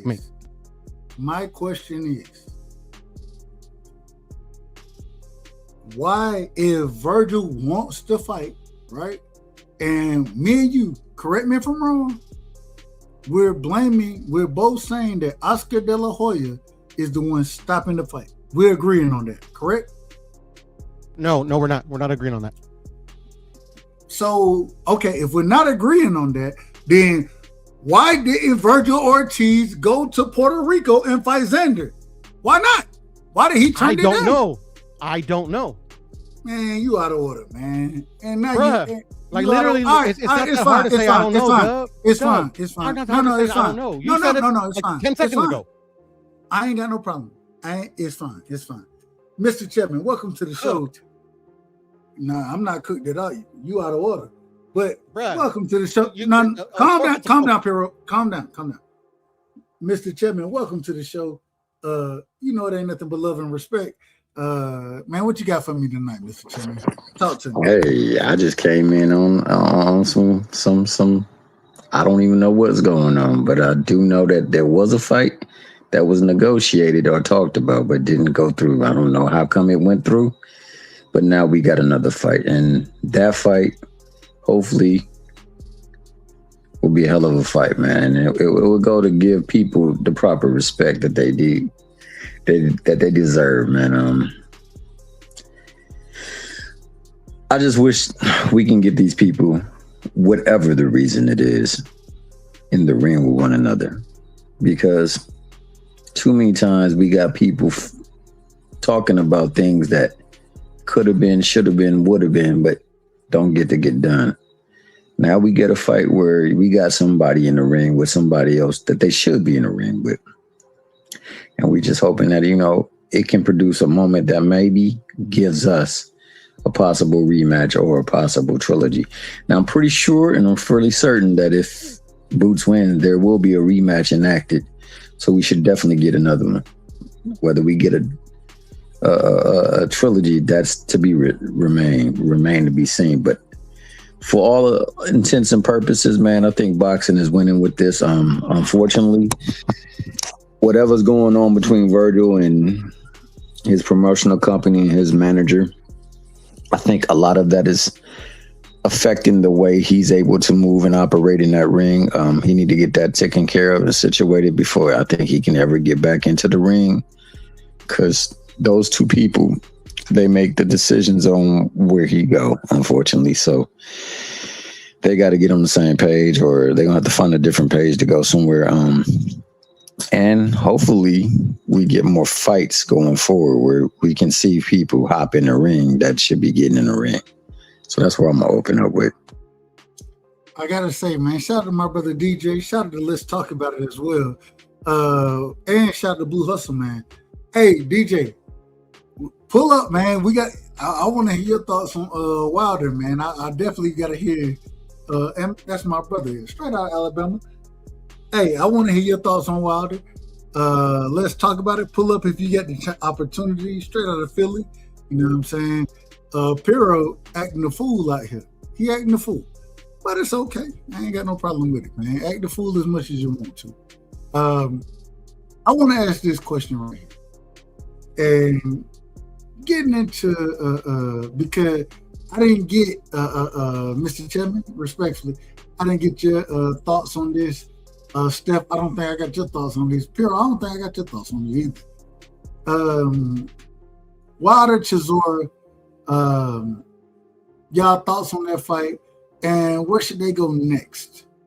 As far as y'all go, we know that Chisora said he's gonna retire, so really is where Wilder should go next. Shout out to my Alabama brother, Mr. Chapman. Or real quick, Steph. We're gonna start with Steph. We're gonna go Pero, then we're going Mr. Chapman. Where do you think Wilder should go next after this win? All right, Steph might not be in the building. He might be walking the dogs. No disrespect whatsoever. Pero, where do you think Wilder should go next? What should she go next? Well, it depends really what he wants to do. He says he wants to try to become a champion again. So that would be Usyk or Altama. Or no, not Altama. Which is the guy that robbed Joe Joyce? Not Joe Joyce. Wardley. You talking about Fabio Wardley? Wardley's one, and then Usyk's the other. Usyk's got a fight, so I mean it's not the immediate. I think Carrier in the chat was saying that Usyk offered a title shot to Wilder. I don't know how true that is. But at the end of the day, yes, pretty much what he wants to do. I don't know how big the AJ Wilder fight would be at this moment, But if it's still, I mean, got a little bit of luster on it, you know, he can make some money fighting AJ. So yeah, I mean, he could go either way. I mean, like he's coming off of a win, so like, you know. I gotta ask. So, do you think Deontay Wilder? And I done already gave my opinion on this, but before I give my opinion, let me let Mr. Chairman speak, and then I give mine. Go ahead, Mr. Chairman. Well, Where do you think Deontay should go next? So, given what Piro said, if he really wants to become a champion, there's parameters that he's going to have to go to get to a championship. I don't think he gets the Wardley fight immediately because I don't know where he stands in the rankings. So hold on, Mr. Chairman. I got to say one thing. I apologize for cutting you off. And I'm talking to my brother. Let's talk about it in the chat. Who still wants? Man, we don't want to see this man. Do y'all still want to see Deontay Wilder fight? Do y'all want to? I think for me, if he wants to get in there and fight, I'll watch it as long as it's with the right opponent. I don't think that to me, I don't know if he's taking a fight, the sport serious, where he can be at the competitor level. Because let's face it, well, I mean, especially Usyk and Etwama, because I believe that they got bad intentions in mind when they're in that ring. I think Wardley does too, but Wardley is sloppy.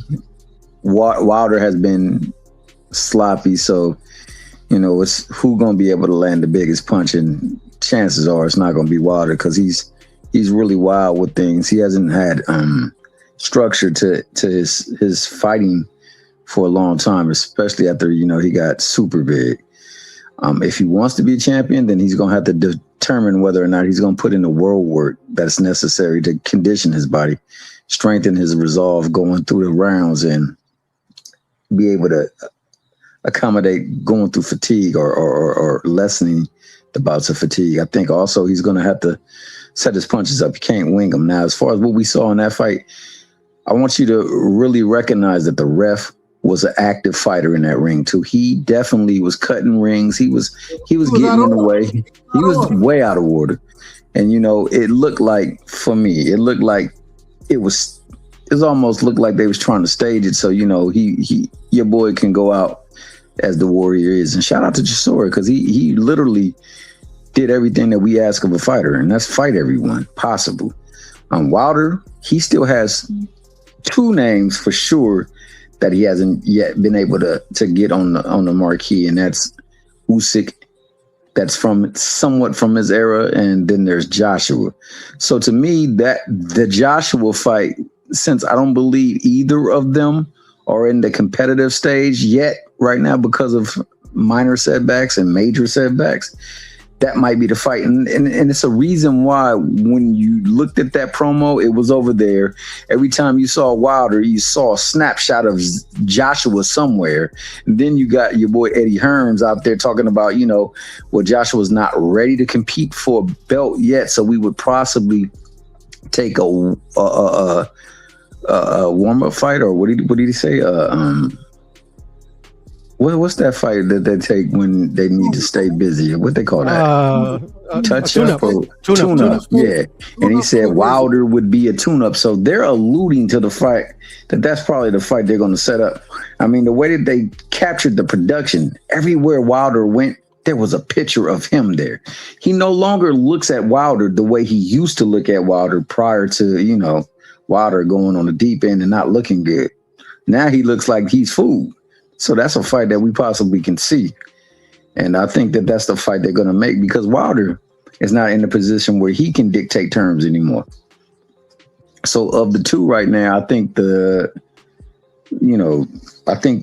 credence and the leverage is over there with them and with AJ.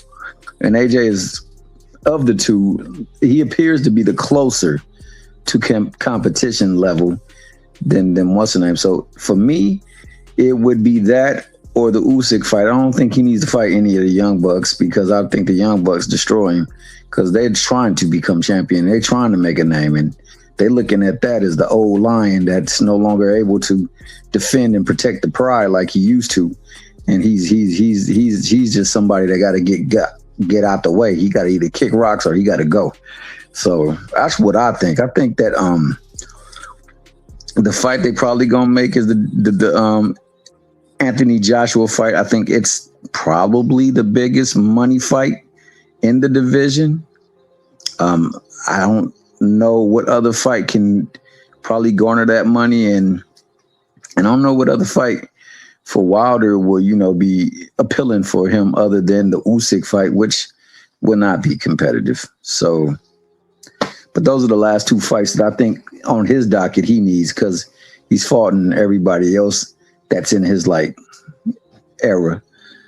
But to fight a young buck, nah, I don't think he's on that level anymore, and that'd just be sacrificial lamb for me. So I say it would be either AJ. That's who I think it's going to be, and I think that other than that, if somehow, some way he can take a couple of fights to get to that Usyk fight, and Usyk would have to be willing to give, because hell, Usyk is fighting a freaking kickboxing legend, so he's clearly can fight whoever he wants to. And then after that, I think he need to just go on and call it a career. Hey man, don't fight none of these guys, man. Sit your ass down. Go ahead, relax, and let it go. Let it go, because it's over for you, brother. It's over. And when you get in the ring with these guys, I'm just being honest. And I love Deontay. If you get in the ring with AJ right now, I got you getting knocked out. If you get in the ring with and he was talking about Atama. If you get in the ring with that man, you're getting knocked out. I don't see a world where Deontay Wilder, hey, the brother, shout out to him. You know what I'm saying? Great right hand. I don't see a world where you win any of these fights. Man, lay it down, brother, and go ahead and relax. Go to bed, you know what I'm saying? Lay down and do your thing. Don't put yourself in these situations. That's how I look at it. I agree with you, Dub. At the end of the day, the version that I've seen from Wilder since he fought Joseph Parker till now has been trash. It's been trash. Has regressed. Zhang embarrassed him. So did Joe Parker. He didn't fight exceptionally well versus Herdon, but he beat him pillar to post. And versus Del Boy, the only thing that I would say, it would impress me, because literally I think Deontay gets a bad rap saying that he has a glass chin just because he's got knocked out a few times. Deontay could take a shot, which he showed in that fight, but literally he's a shell of what he once was. I was hopeful, because I am a Deontay Wilder fan, that he would with his new trainer work on his deficiencies, which either he can't because of his age or whatever, or he just doesn't want to. He picked the wrong trainer. Or picked the wrong trainer, yeah. But at the end of the day, no, I hear you. But at the end of the day, literally, it's it's his career, so whatever he wants to do. But who am I? Yeah, no, I would disagree a little bit with what Tommy say about Usyk can fight whoever he wants. All these fighters can fight whoever they want. That's sometimes we forget about that. But most of the time it's not who they want, it's who the promoters want. You know what I'm saying? But at the end of the day, man, just the version of Deontay Wilder that we see, there's not a fight for me that's oh my God, I want to see this fight. If he would have hopefully did what I thought maybe he possibly could have done, got a trainer and worked on at least his head movement, stuff like that. There was I wanted to see the Andy Ruiz fight, AJ fight, but now those fights don't really intrigue me. I'll watch them if they happen, but it's just it's I'm going into them yeah, Deontay has a chance because they're heavyweights, every heavyweight's got a punch, but at the end of the day, a viable chance to beat say a more skilled fighter than him, especially at this version of himself, it's just I don't see it. No chance. Yeah. Respectfully. I say that respectfully to Deontay. No, for sure. It is what it is. Keeping it buck. Man ain't got a chance. The man ain't got a chance to beat. Go ahead, Steph. My apologies. I was gonna say, I think you heard me chopping up a little bit earlier, and I'll say it again for Mr. Chairman since he got here. Like I said, this is Wilder at 40 years old, gentlemen. And for the fight, like against Del Boy, I thought his feet look a little bit better that it's been looking here, and that's just say in the last 4 or 5 fights. And then I was listening to the commentary now, and I think Deontay's head just, in the last 4 or 5 fights, give it 3 or 4 years, his head just hasn't been in the game, and now the game has passed him up, and he's just where he's at.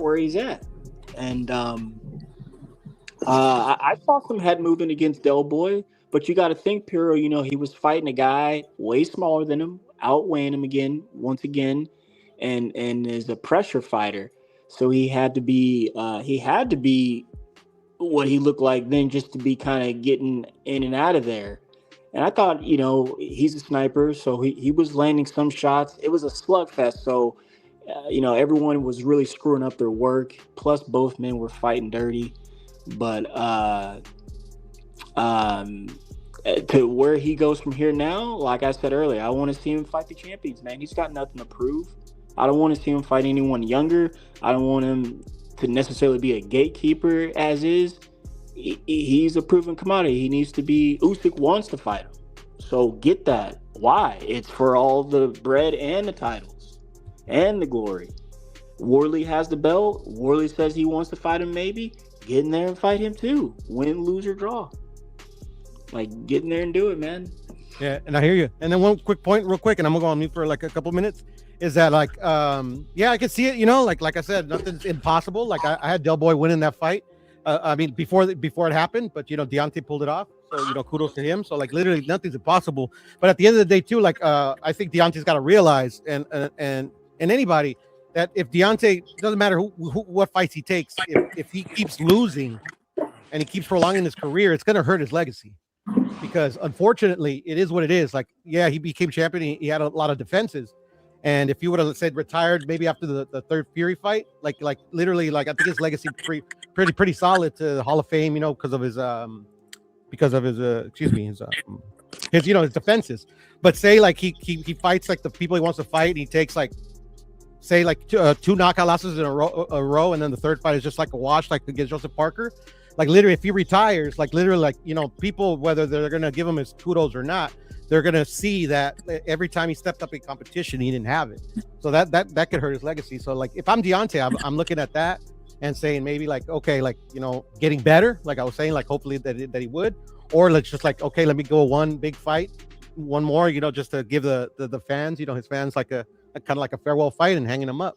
Because at the end of the day, fans are vicious, bro. They ain't gonna forget you at your best. They're gonna forget you. They're gonna remember at your worst. But I'll be back. Well, right. And I said that too, Pierre. I know you left, but I was saying that, look, man, he's on his way out, and when you're on your way out, no one roots for you like they did in the beginning stages ever. I'm trying to think of what fighter has. It's very rare that a fighter will end in some good spots. Some guys do go out with some knockouts back to back, if not three-peat. That's the name of the game, man. That's the name of the game. Hey man, look, at the end of the day, I want Wilder to have success, but I don't think if he go in and fight any of these top guys, I don't think and when I say top guys, I don't even think AJ is at the upper echelon at this current moment in time as far as his career goes. I think AJ knocked Deontay Wilder out. If he fight Moses Atama, I think Moses, man, stopped this man in the second round, maybe the first. But it is what it is. That's my opinion. But I gotta ride. I'm getting ready to shut this thing down. I apologize to y'all, but life been lifing out here, and I gotta live a little differently than I could normally live out here. So y'all give me y'all last words. All right, bet. Well, so for me, I think that Wilder has done enough to earn the right to go out the way that he wants to. If he wants to take a fight with the younger folks because he wants to try to vie for a championship, I'm for it, man. I'm a fan of his. I'm going to always root for him. I'm going to always cheer for him. I don't care how far he has fallen or how much the game has passed him by. I think that the best fight for him would be the fights that are going to command the most bread. So, like, to me, that would be the AJ fight. But if he's going to get in there with Usyk, like I said, and I'm going to stand by this point, as a titleist, and Usyk has 3 of those belts, he is supposed to defend against his mandatory or try to unify. Should not be seeking for no damn kickboxer to be defending his title against. Yeah, that kickboxing stuff is nonsense, man. Hold on, absolutely. Real quick, Mr. Chapman. Usyk got that. Oh no, they didn't got me. They didn't got me, Mr. Chapman. Oh no, That's a sick ass poster, man. Hold on, hey, you.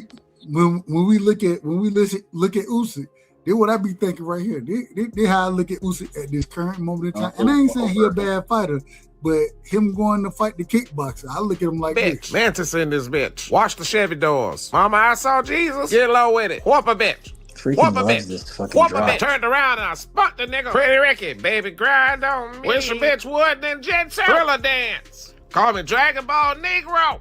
Swag surfing. Where my DoorDash order? Not you? All right, then. Keep it moving. Old dirty bastard, drunk style. Too low to get under. Too high to get over. Melodies from heaven rain down. Damn, my socks wet. Got a rock in my shoe. That's how I look at Usyk right now. Out of order, man. All the way out of order. And hey, man, get individuals who qualified. Give them their opportunity. You should be looking to fight Caballero. You know I'm a big fan of Caballero. Absolutely. Fight Caballero, man. Fight him. That's why I think that's the best fight that we could get right now. Absolutely, I absolutely do, and I mean I would want that fight. Unfortunately, like I say, they can move the way they can move because of the people that are putting on for the fights, and that has to change. It's got to be some form of like jurisprudence that allows for the fighters to campaign under the auspices of which it should be, and that's you're fighting for that prize and that title. And if you have that title, then you have to defend that title, and you have to defend that title against viable competition. Nobody should be able to come out of the sport of a retirement thing and get a shot at the title. And I just don't understand it. But at the same time, I do know that we're in these times. That has to change. Now for Deontay, whatever he would want to do, I'm with it, man. I'm there for him. I hope he does the best. I do recognize that there are certain things that he do that will be counterproductive to his chances of winning. But hey, he still is a fighter. He still has championship spirit. Let him go up in there and see if that spirit gonna carry him through. But if it don't carry him through, it's gonna carry him to the next realm, and that's retirement. So be it. I think the only fights for him truly is the damn Joshua fight, because we never got that. Joshua used to look at him with trepidation. Now he looks at him with like intrepidation. Like that Mickey Freaky can't wait to get in there now. Before he used to look nervous. Now he looked like I'm unbothered, like the nail polish emoji. That's how he looks now, because he already knows that Wilder is no longer the threat that he used to be. So I can get in there and do it. The confidence is a beast. It's a beast right now, but you know, that's just the natural process of time. That being the case, Usyk, if he could fight him, then I don't mind him going up in there and fighting for a chance of the title either, man. Because what Wilder did for the sport when you know the sport was down, he carried it for a long time. So I ain't mad at it too, especially if somebody who ain't never participated in the sport gets an opportunity to become a champion. Why not Wilder? You know what I'm saying? Why not him go up in there and get a chance? Maybe he might strike lightning. You never know. Right-handed God might return back and enact judgment on somebody. And, you know, he might be found wanted, measured, and all that other good stuff. So, hey, you know, I'm for it. But what I'm not for is the fact that, you know, we're not getting fights. And when we are getting fights, it's fights that don't make sense, or people were lining up to make a fight and then running off on the plug. Like, we're getting too much of that stuff, and we need to get back to where we get the fights and they can settle it in the ring. And we want to make the sport great again. Then you got to bring back the spirit of competition. And on top of that, that heavyweight division got to be back up amongst the ranks of the tops, because that's what people really truly tune into when they see hold on, real quick, Mr. Chapman. I gotta, and you know, I answer questions directly around here. Shout out to my brother in the building, man. Cash Crypto, straight out of Alaska. That's my brother, and I love him. You know what I'm saying? He said, "Where is the Devin Duck Rolly show?" All right, hey, we'll talk about it right now. You know what I'm saying? The first thing is I have to be critical of Devin Haney. I got to be very critical, and the reason I got to be critical of Devin Haney is because either you got a promotional company or you don't. You know what I'm saying? I heard what was said, and you looking for a guarantee in this situation. Ain't no way you a promotional company. If you looking for a guarantee, then, well, your company going to pay you your guarantee.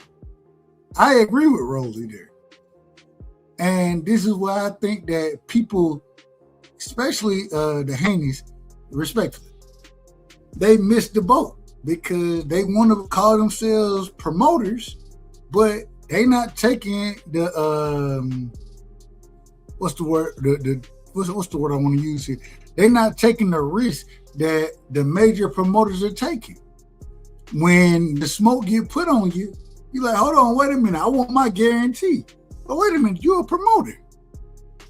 You're gonna get the back end anyways, right? So all I'm saying is you out of order. Either you a promoter or you're not. You can't you can't be 1 foot in and 1 foot out. You can't say I'm a promoter and then say that, well, I want my guarantee. Because as a promoter, you're gonna make your money, and then the fighter gonna make their money. You both in this situation. So when you asking for these things right here, you out of order. I'm gonna call you out of order. And I think they were out of order.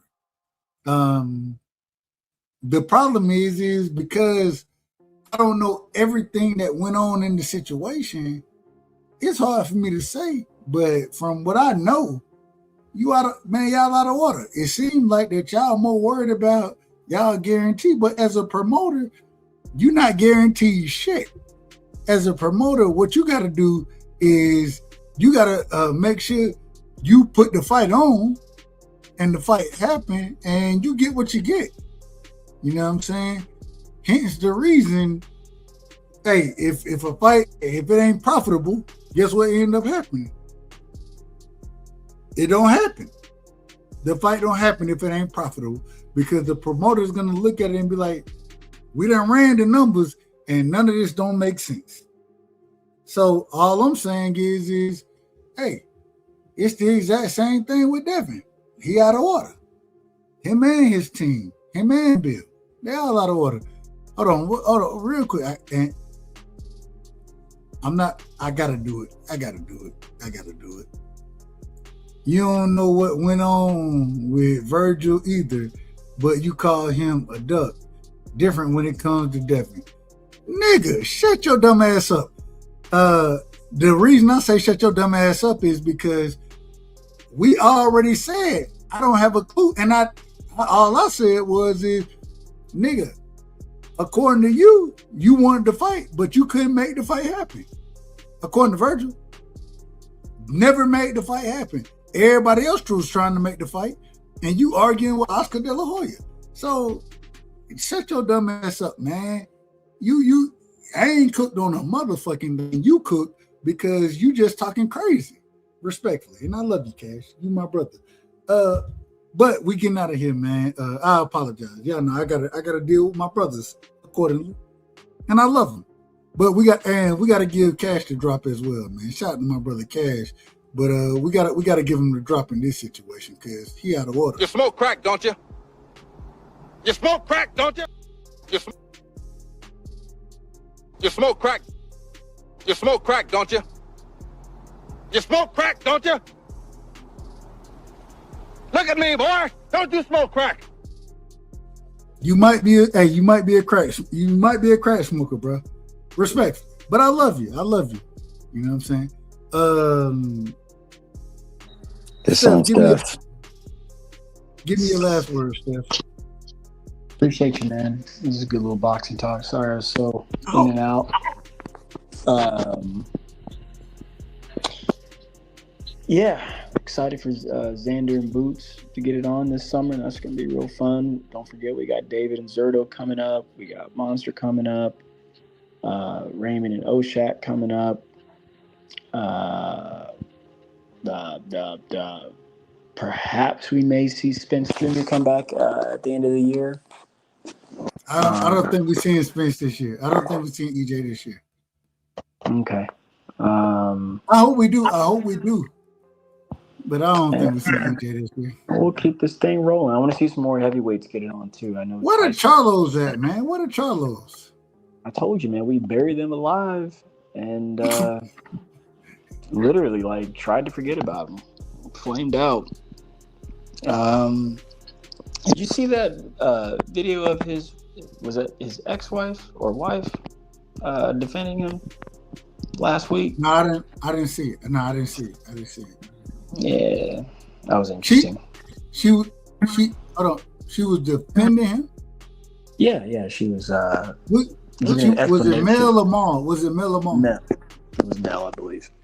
Okay, Mel. Okay. Well, I'm gonna be honest. Mel is he seemed to be how I'm gonna put it. He seemed to be the most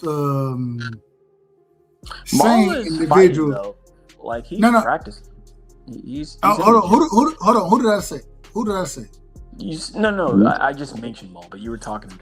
You said it right. You said Mel seemed to be the most sane of the two, meaning that he's got less problems mentally upstairs that he's dealing with or navigating through, whereas Maul seems to. Go ahead. But I think that even though I think that he's the more sane, I want to rephrase it. I think Maul is the calmer individual. You know what I'm saying? So I don't see nearly as much about him as I see about Mel.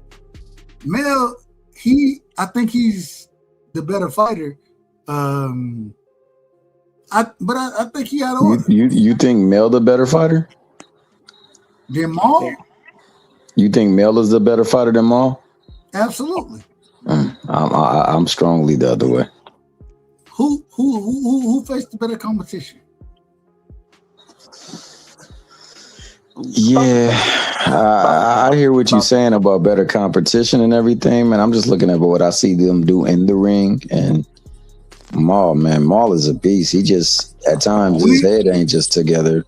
We seen Mel get in there against Canelo Alvarez and bend the knee. Did we not? Mel did. Yeah, Mel did.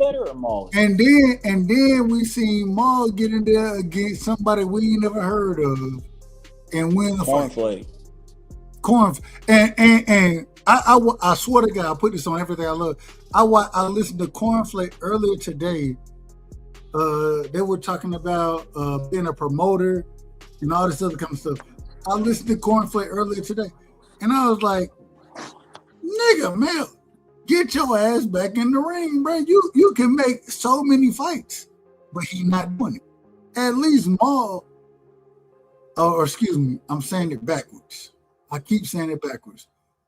Maul fought Cornflake. Mel fought Canelo, right? Hey, he took a knee there. The nigga said he going back down. Well, make fights happen, man, with both of them. When are the Charlo brothers gonna fight? When is Errol Spence gonna fight? When are these guys that we've been and I think y'all love them like I love them. I love the Charlo brothers. You know what I'm saying? I want to see them brothers fight. Hold on, real quick, Mr. Chairman. At this current point in time, I think they're gonna get their ass whooped. That's my personal opinion. And then I want to see EJ fight. I gotta see that. So all I'm saying, at the end of it, we gonna see it. And what's with the nonsense that's going on?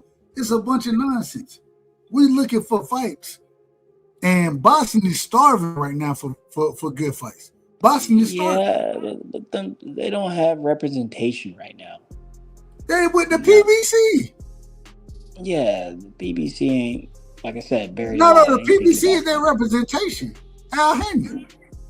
Al Heyman's not in the game, apparently. He's not in the Allegedly. game? Yeah, allegedly. Why you say that? Oh, well, you don't hear much of Al Heyman. You don't hear anyone talking about Al Heyman, at least from Bob Arum. That man, him and no disrespect. I haven't heard anything from Bob in years. Yeah, Probably. but Bob, I think the last time I saw him, they just made a deal though. Top Rank just made a deal. Yeah, they're handlers, but coming back to Bob, I haven't seen Bob in the light since like. Well, okay, that's fine. Hold on. Listen to me, Steph. Since he got sued by Bud, that's the last time I saw him out in the light. When imagine it this way, if you can't make the deal that you need to make, you old or whatever. No disrespect, you old or whatever. You're gonna put individual in place to make deals. Right, you're gonna keep the business going, and you'll pass it along accordingly. Well, who is the PPC passing this shit along to? Who was that? What's his name's managers or the faces? You thinking Louis DeCubas, but I also heard of Steven Espinoza as well. Him and his brother, and even Tom Brown is kind of taking a backseat a little bit. Well, they're looking bad because they're not making. I think they haven't helped, but I'm just gonna leave that. I understand that, but real fast, Mr. Chairman, it's no secret the boxing landscape has changed dramatically in the last, say, 24 months. Not to say that there's new. I mean, yeah, there are new faces, and then you got some new old coming back in. Like I said, the Cuba brothers are getting a shot at running the helm now. And what I mean by all of that is, new sheriff in town, plus Turkey. And, Turkey's a boxing fan. He don't give a fuck. So if you run with him, you make it. If you run with Zuffa, you make it. If you run with PBC, you make it. If you run with Top Rank and DAZN, whatever, Maximum, whatever, you make it. But I hear you. These fighters need to try to make something happen. Yeah, but it's a ship has sailed for some of these fighters, If they haven't make it happen by now, it's just this ain't gonna happen, man. And I also wanted to chime in, I don't even think Tommy, it's up for debate that Mel is better than Maul. Because I think he announced his retirement on IG. I mean, take it with a grain of salt, but say he does retire. I mean, there's no. That's it. That's the end of his career. So literally, you got to go by what they did in the sport, and Mel is clearly the better fighter. Wait, Maul said he retired? Yeah, that's what I was reading, that he announced on IG his retirement. But okay. say it's bullshit. Say he continues, but say it's not. Say it's true. He's retiring. Okay. Charlo, it is what it is. They just there's no okay, if he fights these dudes, he can surpass his brother. If he's retired, he can never surpass his brother. I hear you, man. To me, like I say, I know a lot of people get, judged by the accolades they acquire. I mean, I'll use just comment in another sport. I know there was often comparison between Emmitt Smith and Barry Sanders, and most people, because of the accolades, will say that Emmitt Smith was a better running back. Barry Sanders was a better running back than Emmitt Smith would ever be. I believe the same. I'm a Cowboys fan, and I love Emmitt Smith. I understand that, Dub, but there's so many people who will speak against that, and they will say, "Nah, well, look." See? Yeah, who had more rush yards? Who had more rushing touchdowns? Yeah, Emmitt Smith. Exactly. Hold on. You got to go by what you got. No. And see, this is why I say, and this is where I'm gonna always be wrong. And when we talk about boxing, when we talk about, hey, we got the draft coming up. People draft boards are going to be totally different from my draft board, right? Because I live and die by the eye test. I believe what I see is true. That's what I believe. And at the end of the day, you could tell me that Emmitt Smith was whatever. And shout out to Emmitt, and I love Emmitt Smith. Matter of fact, when I played ball, I played under the number 22. Why? Because Emmitt Smith, that's my favorite player. You know what I'm saying? I love Emmitt. At the same time, if I look at it today and look at different individuals, hey, I can make a true statement and a true understanding as far as who's the better individual. And if 9 times out of 10, it's not going to be Emmitt. It is what it is. And I love Emmitt. I swear I love him. But, no, I believe you, Dub. But at the end of the day, it's your opinion, and it says respectfully, we respect your opinion. If you think he's better, you think he's better. But at the end of the day, Dub thinks he's better. But if you want to break it down, just break it down like what, not an opinion, but just the facts at hand. Like he in every metric, Emmitt Smith surpasses him. Not saying that if he wouldn't have ended his career early, he wouldn't have been the baddest man to ever do it. But the fact of the matter is, he did. You know, there is no what ifs at the end of the day when we're trying to factually base who's the better running back. Who's the better running back? Who's a better running back than Emmitt Smith right now? And if you're right, I agree with you. I got it in my. Let me see. You tell me right now, Piro. Let me see.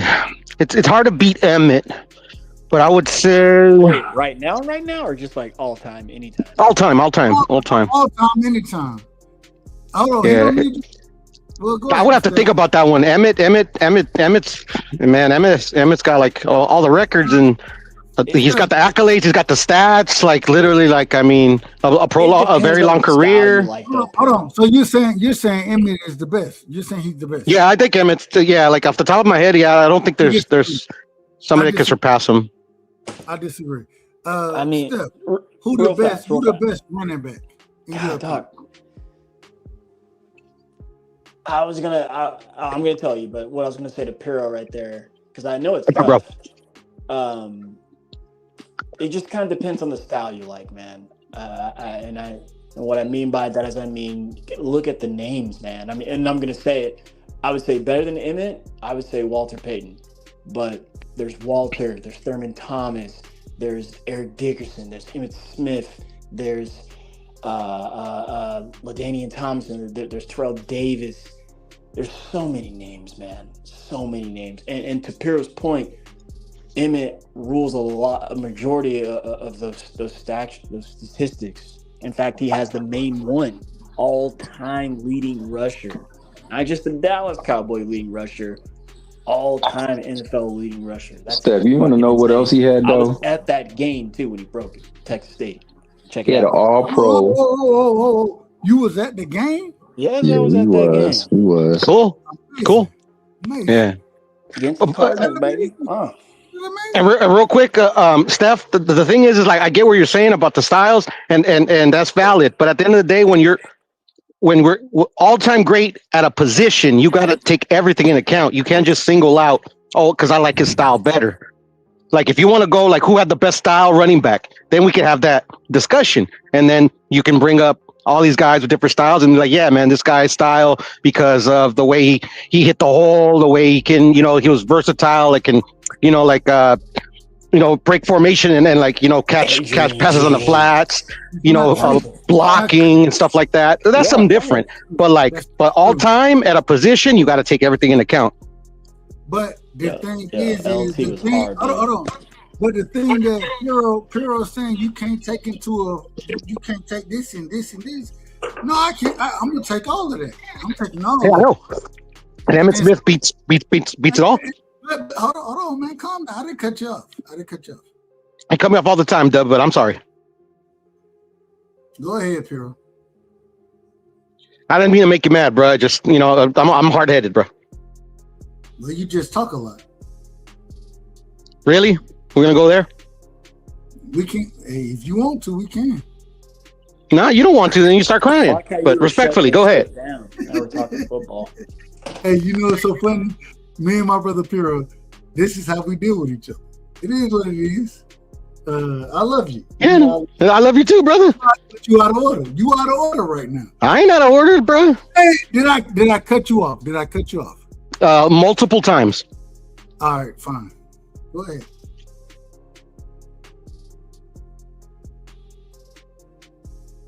Go ahead. Don't go on mute now, nigga. Go talk. Bruh, you're like literally crying like a baby that I cut you off, bro. Then I go on mute, bro. Talk. Shut your bitch ass up, my nigga.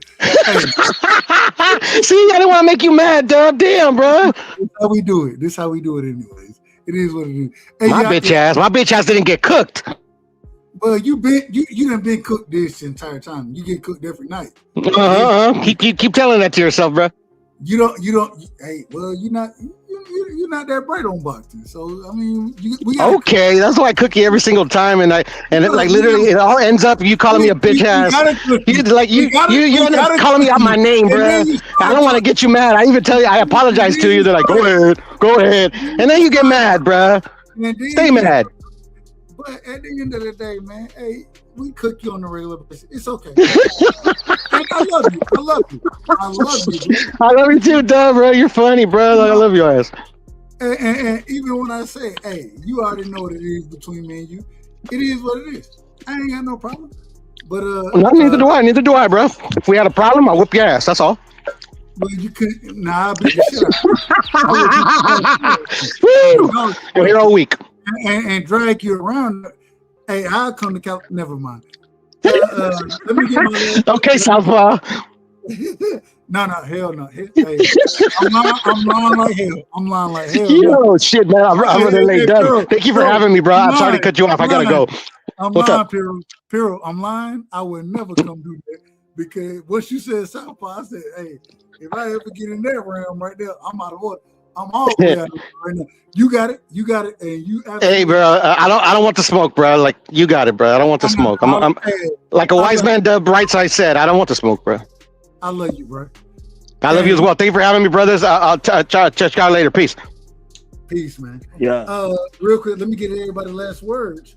Shout out to Piro. Steph, then Mr. Chipman. Y'all give me your last words.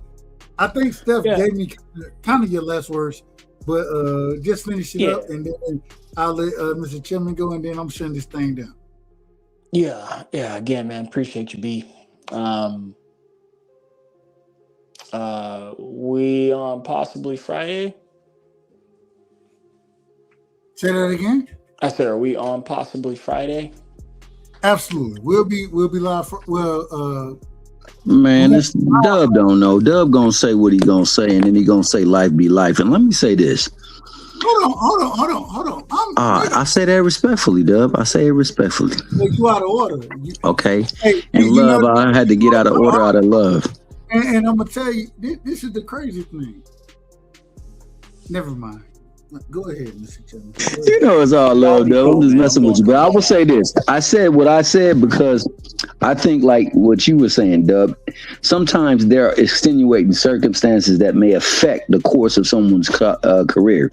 Now, I'm not going to never slight Emmett because Emmett had to produce, and he definitely produced.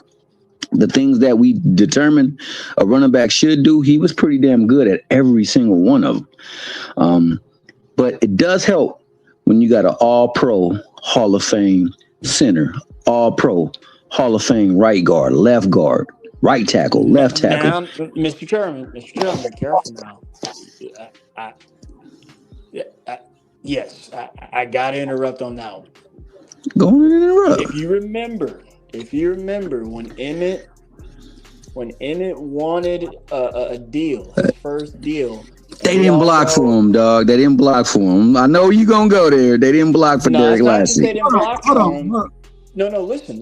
It's not that they didn't block for him. I can't even think of his backup's name. I know it was like Hank something. But Jerry's a real stickler, and they make you earn it in Dallas. and they wanted him to play on that deal, and he was like, no. So he sat out, and then what happened? The same all-pro center, the same all-pro left guard. Damn all of that. I gotta ask Mr. Tillman the question. Nah, and I'm asking you too, Steph. I'm asking you I'm too. defending him in on that. Nah. No. I'm asking both of y'all a question right here because y'all both know what's going on. So the question is if I'm not there, who gonna take over and say we still gonna do this? Which one of y'all gonna do it? What? Exactly. Nigga, what? Wait. What you mean, Dub? Oh, you going back to my statement? I was messing with you, Dub. I was just messing with you. If I'm not there, who's gonna take over and say we still gonna do this? I guess it'll be Steph. It'll be Steph. If Shawa's not here, because I don't have the capability. Y'all have done it? Yeah, I can do it. Yeah, Steph can do it. He's run it before. Then run the show. Y'all don't need me. Oh no, we would have done it that day, but I didn't get any word from Shawa, and I didn't know if I ain't gonna lie to you, man. I had got displaced too, so when I turned back around and looked at the thing, it was already like some time had passed, and I didn't respond. So I was like, man, let me go on and just chill. But I apologize for that one. That was on me, Steph. That's why I told you I apologized about that. No, you're good. And I was just messing with you, Dub. So you ain't got to take it personal, baby. It was respectfully and playfully at the same time. It's not. I'm not worried about that. My thing is I got. You worried about if the flag bearer should fall, who gonna pick up that flag and carry the torch and go forward? I got you. Got you. Praise God. Help. I know what you mean, Dub. No disrespect. Brother dense, but he can soak up water at the same time. So I got what you going with it, man. But I'll say this. I'm never going to take anything away from Emmett. Emmett is a great player in his own right. I definitely hating, man. I don't know what y'all talking about. I can't hate on him. How can you hate on the most productive running back of all time? He's clearly that. He is clearly that. When he was out, like, look at I know where you going with that too. I'm gonna let you cook. Yeah, I'm gonna let you cook. What's up? My bad. No, you good. Only thing I was saying, I think the same thing with Ma. I think that what Piro said, like you looking at about who he fought and what he accomplished. Sometimes that's the way the cookie crumbles. I'm looking at what I see in the skill in the ring and what he can do, and I think that I like what Maul can do in the ring. I just don't know at all times he totally focused and zoned in that ring, and I think that also has bared way. I think that with boxing in particular here as of late, we had a scandal go down where ESPN had some espionage pop off, and because of that, they lost their production deal, and they lost a lot of other stuff. And it came out. And then the same year, or maybe a couple of months down the line until the next year, we find out that Queensberry, also from these same people who have dealings with the top rank thing, has an issue with some people as well, too. That being said, these things are not made believe or pretend. These things are taking place, and they took place. And if they can do it to them, the people of less melanated,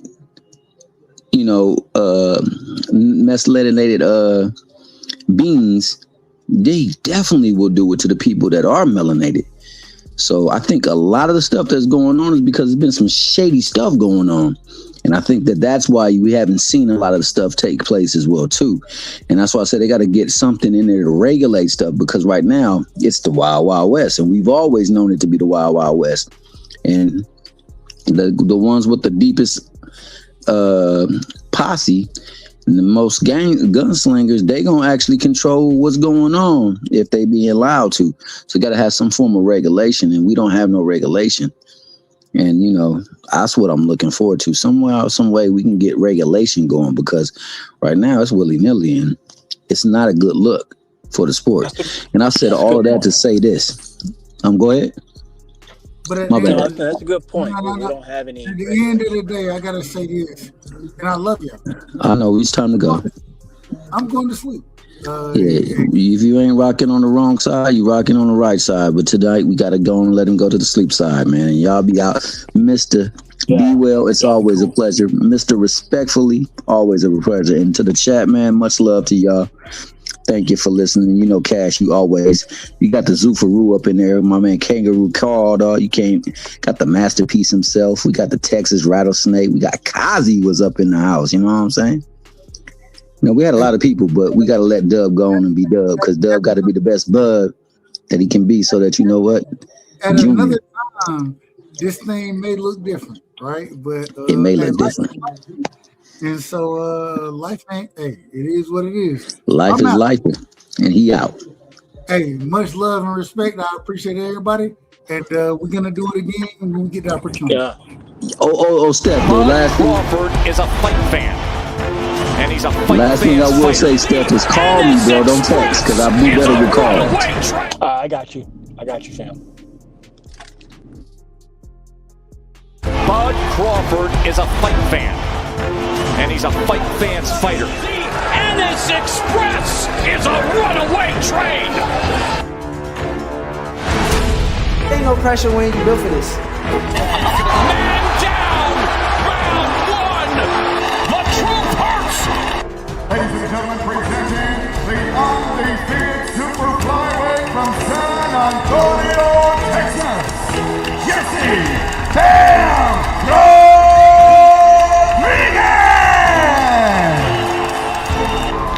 The universally recognized undisputed lightweight champion of the world, Devin the Dream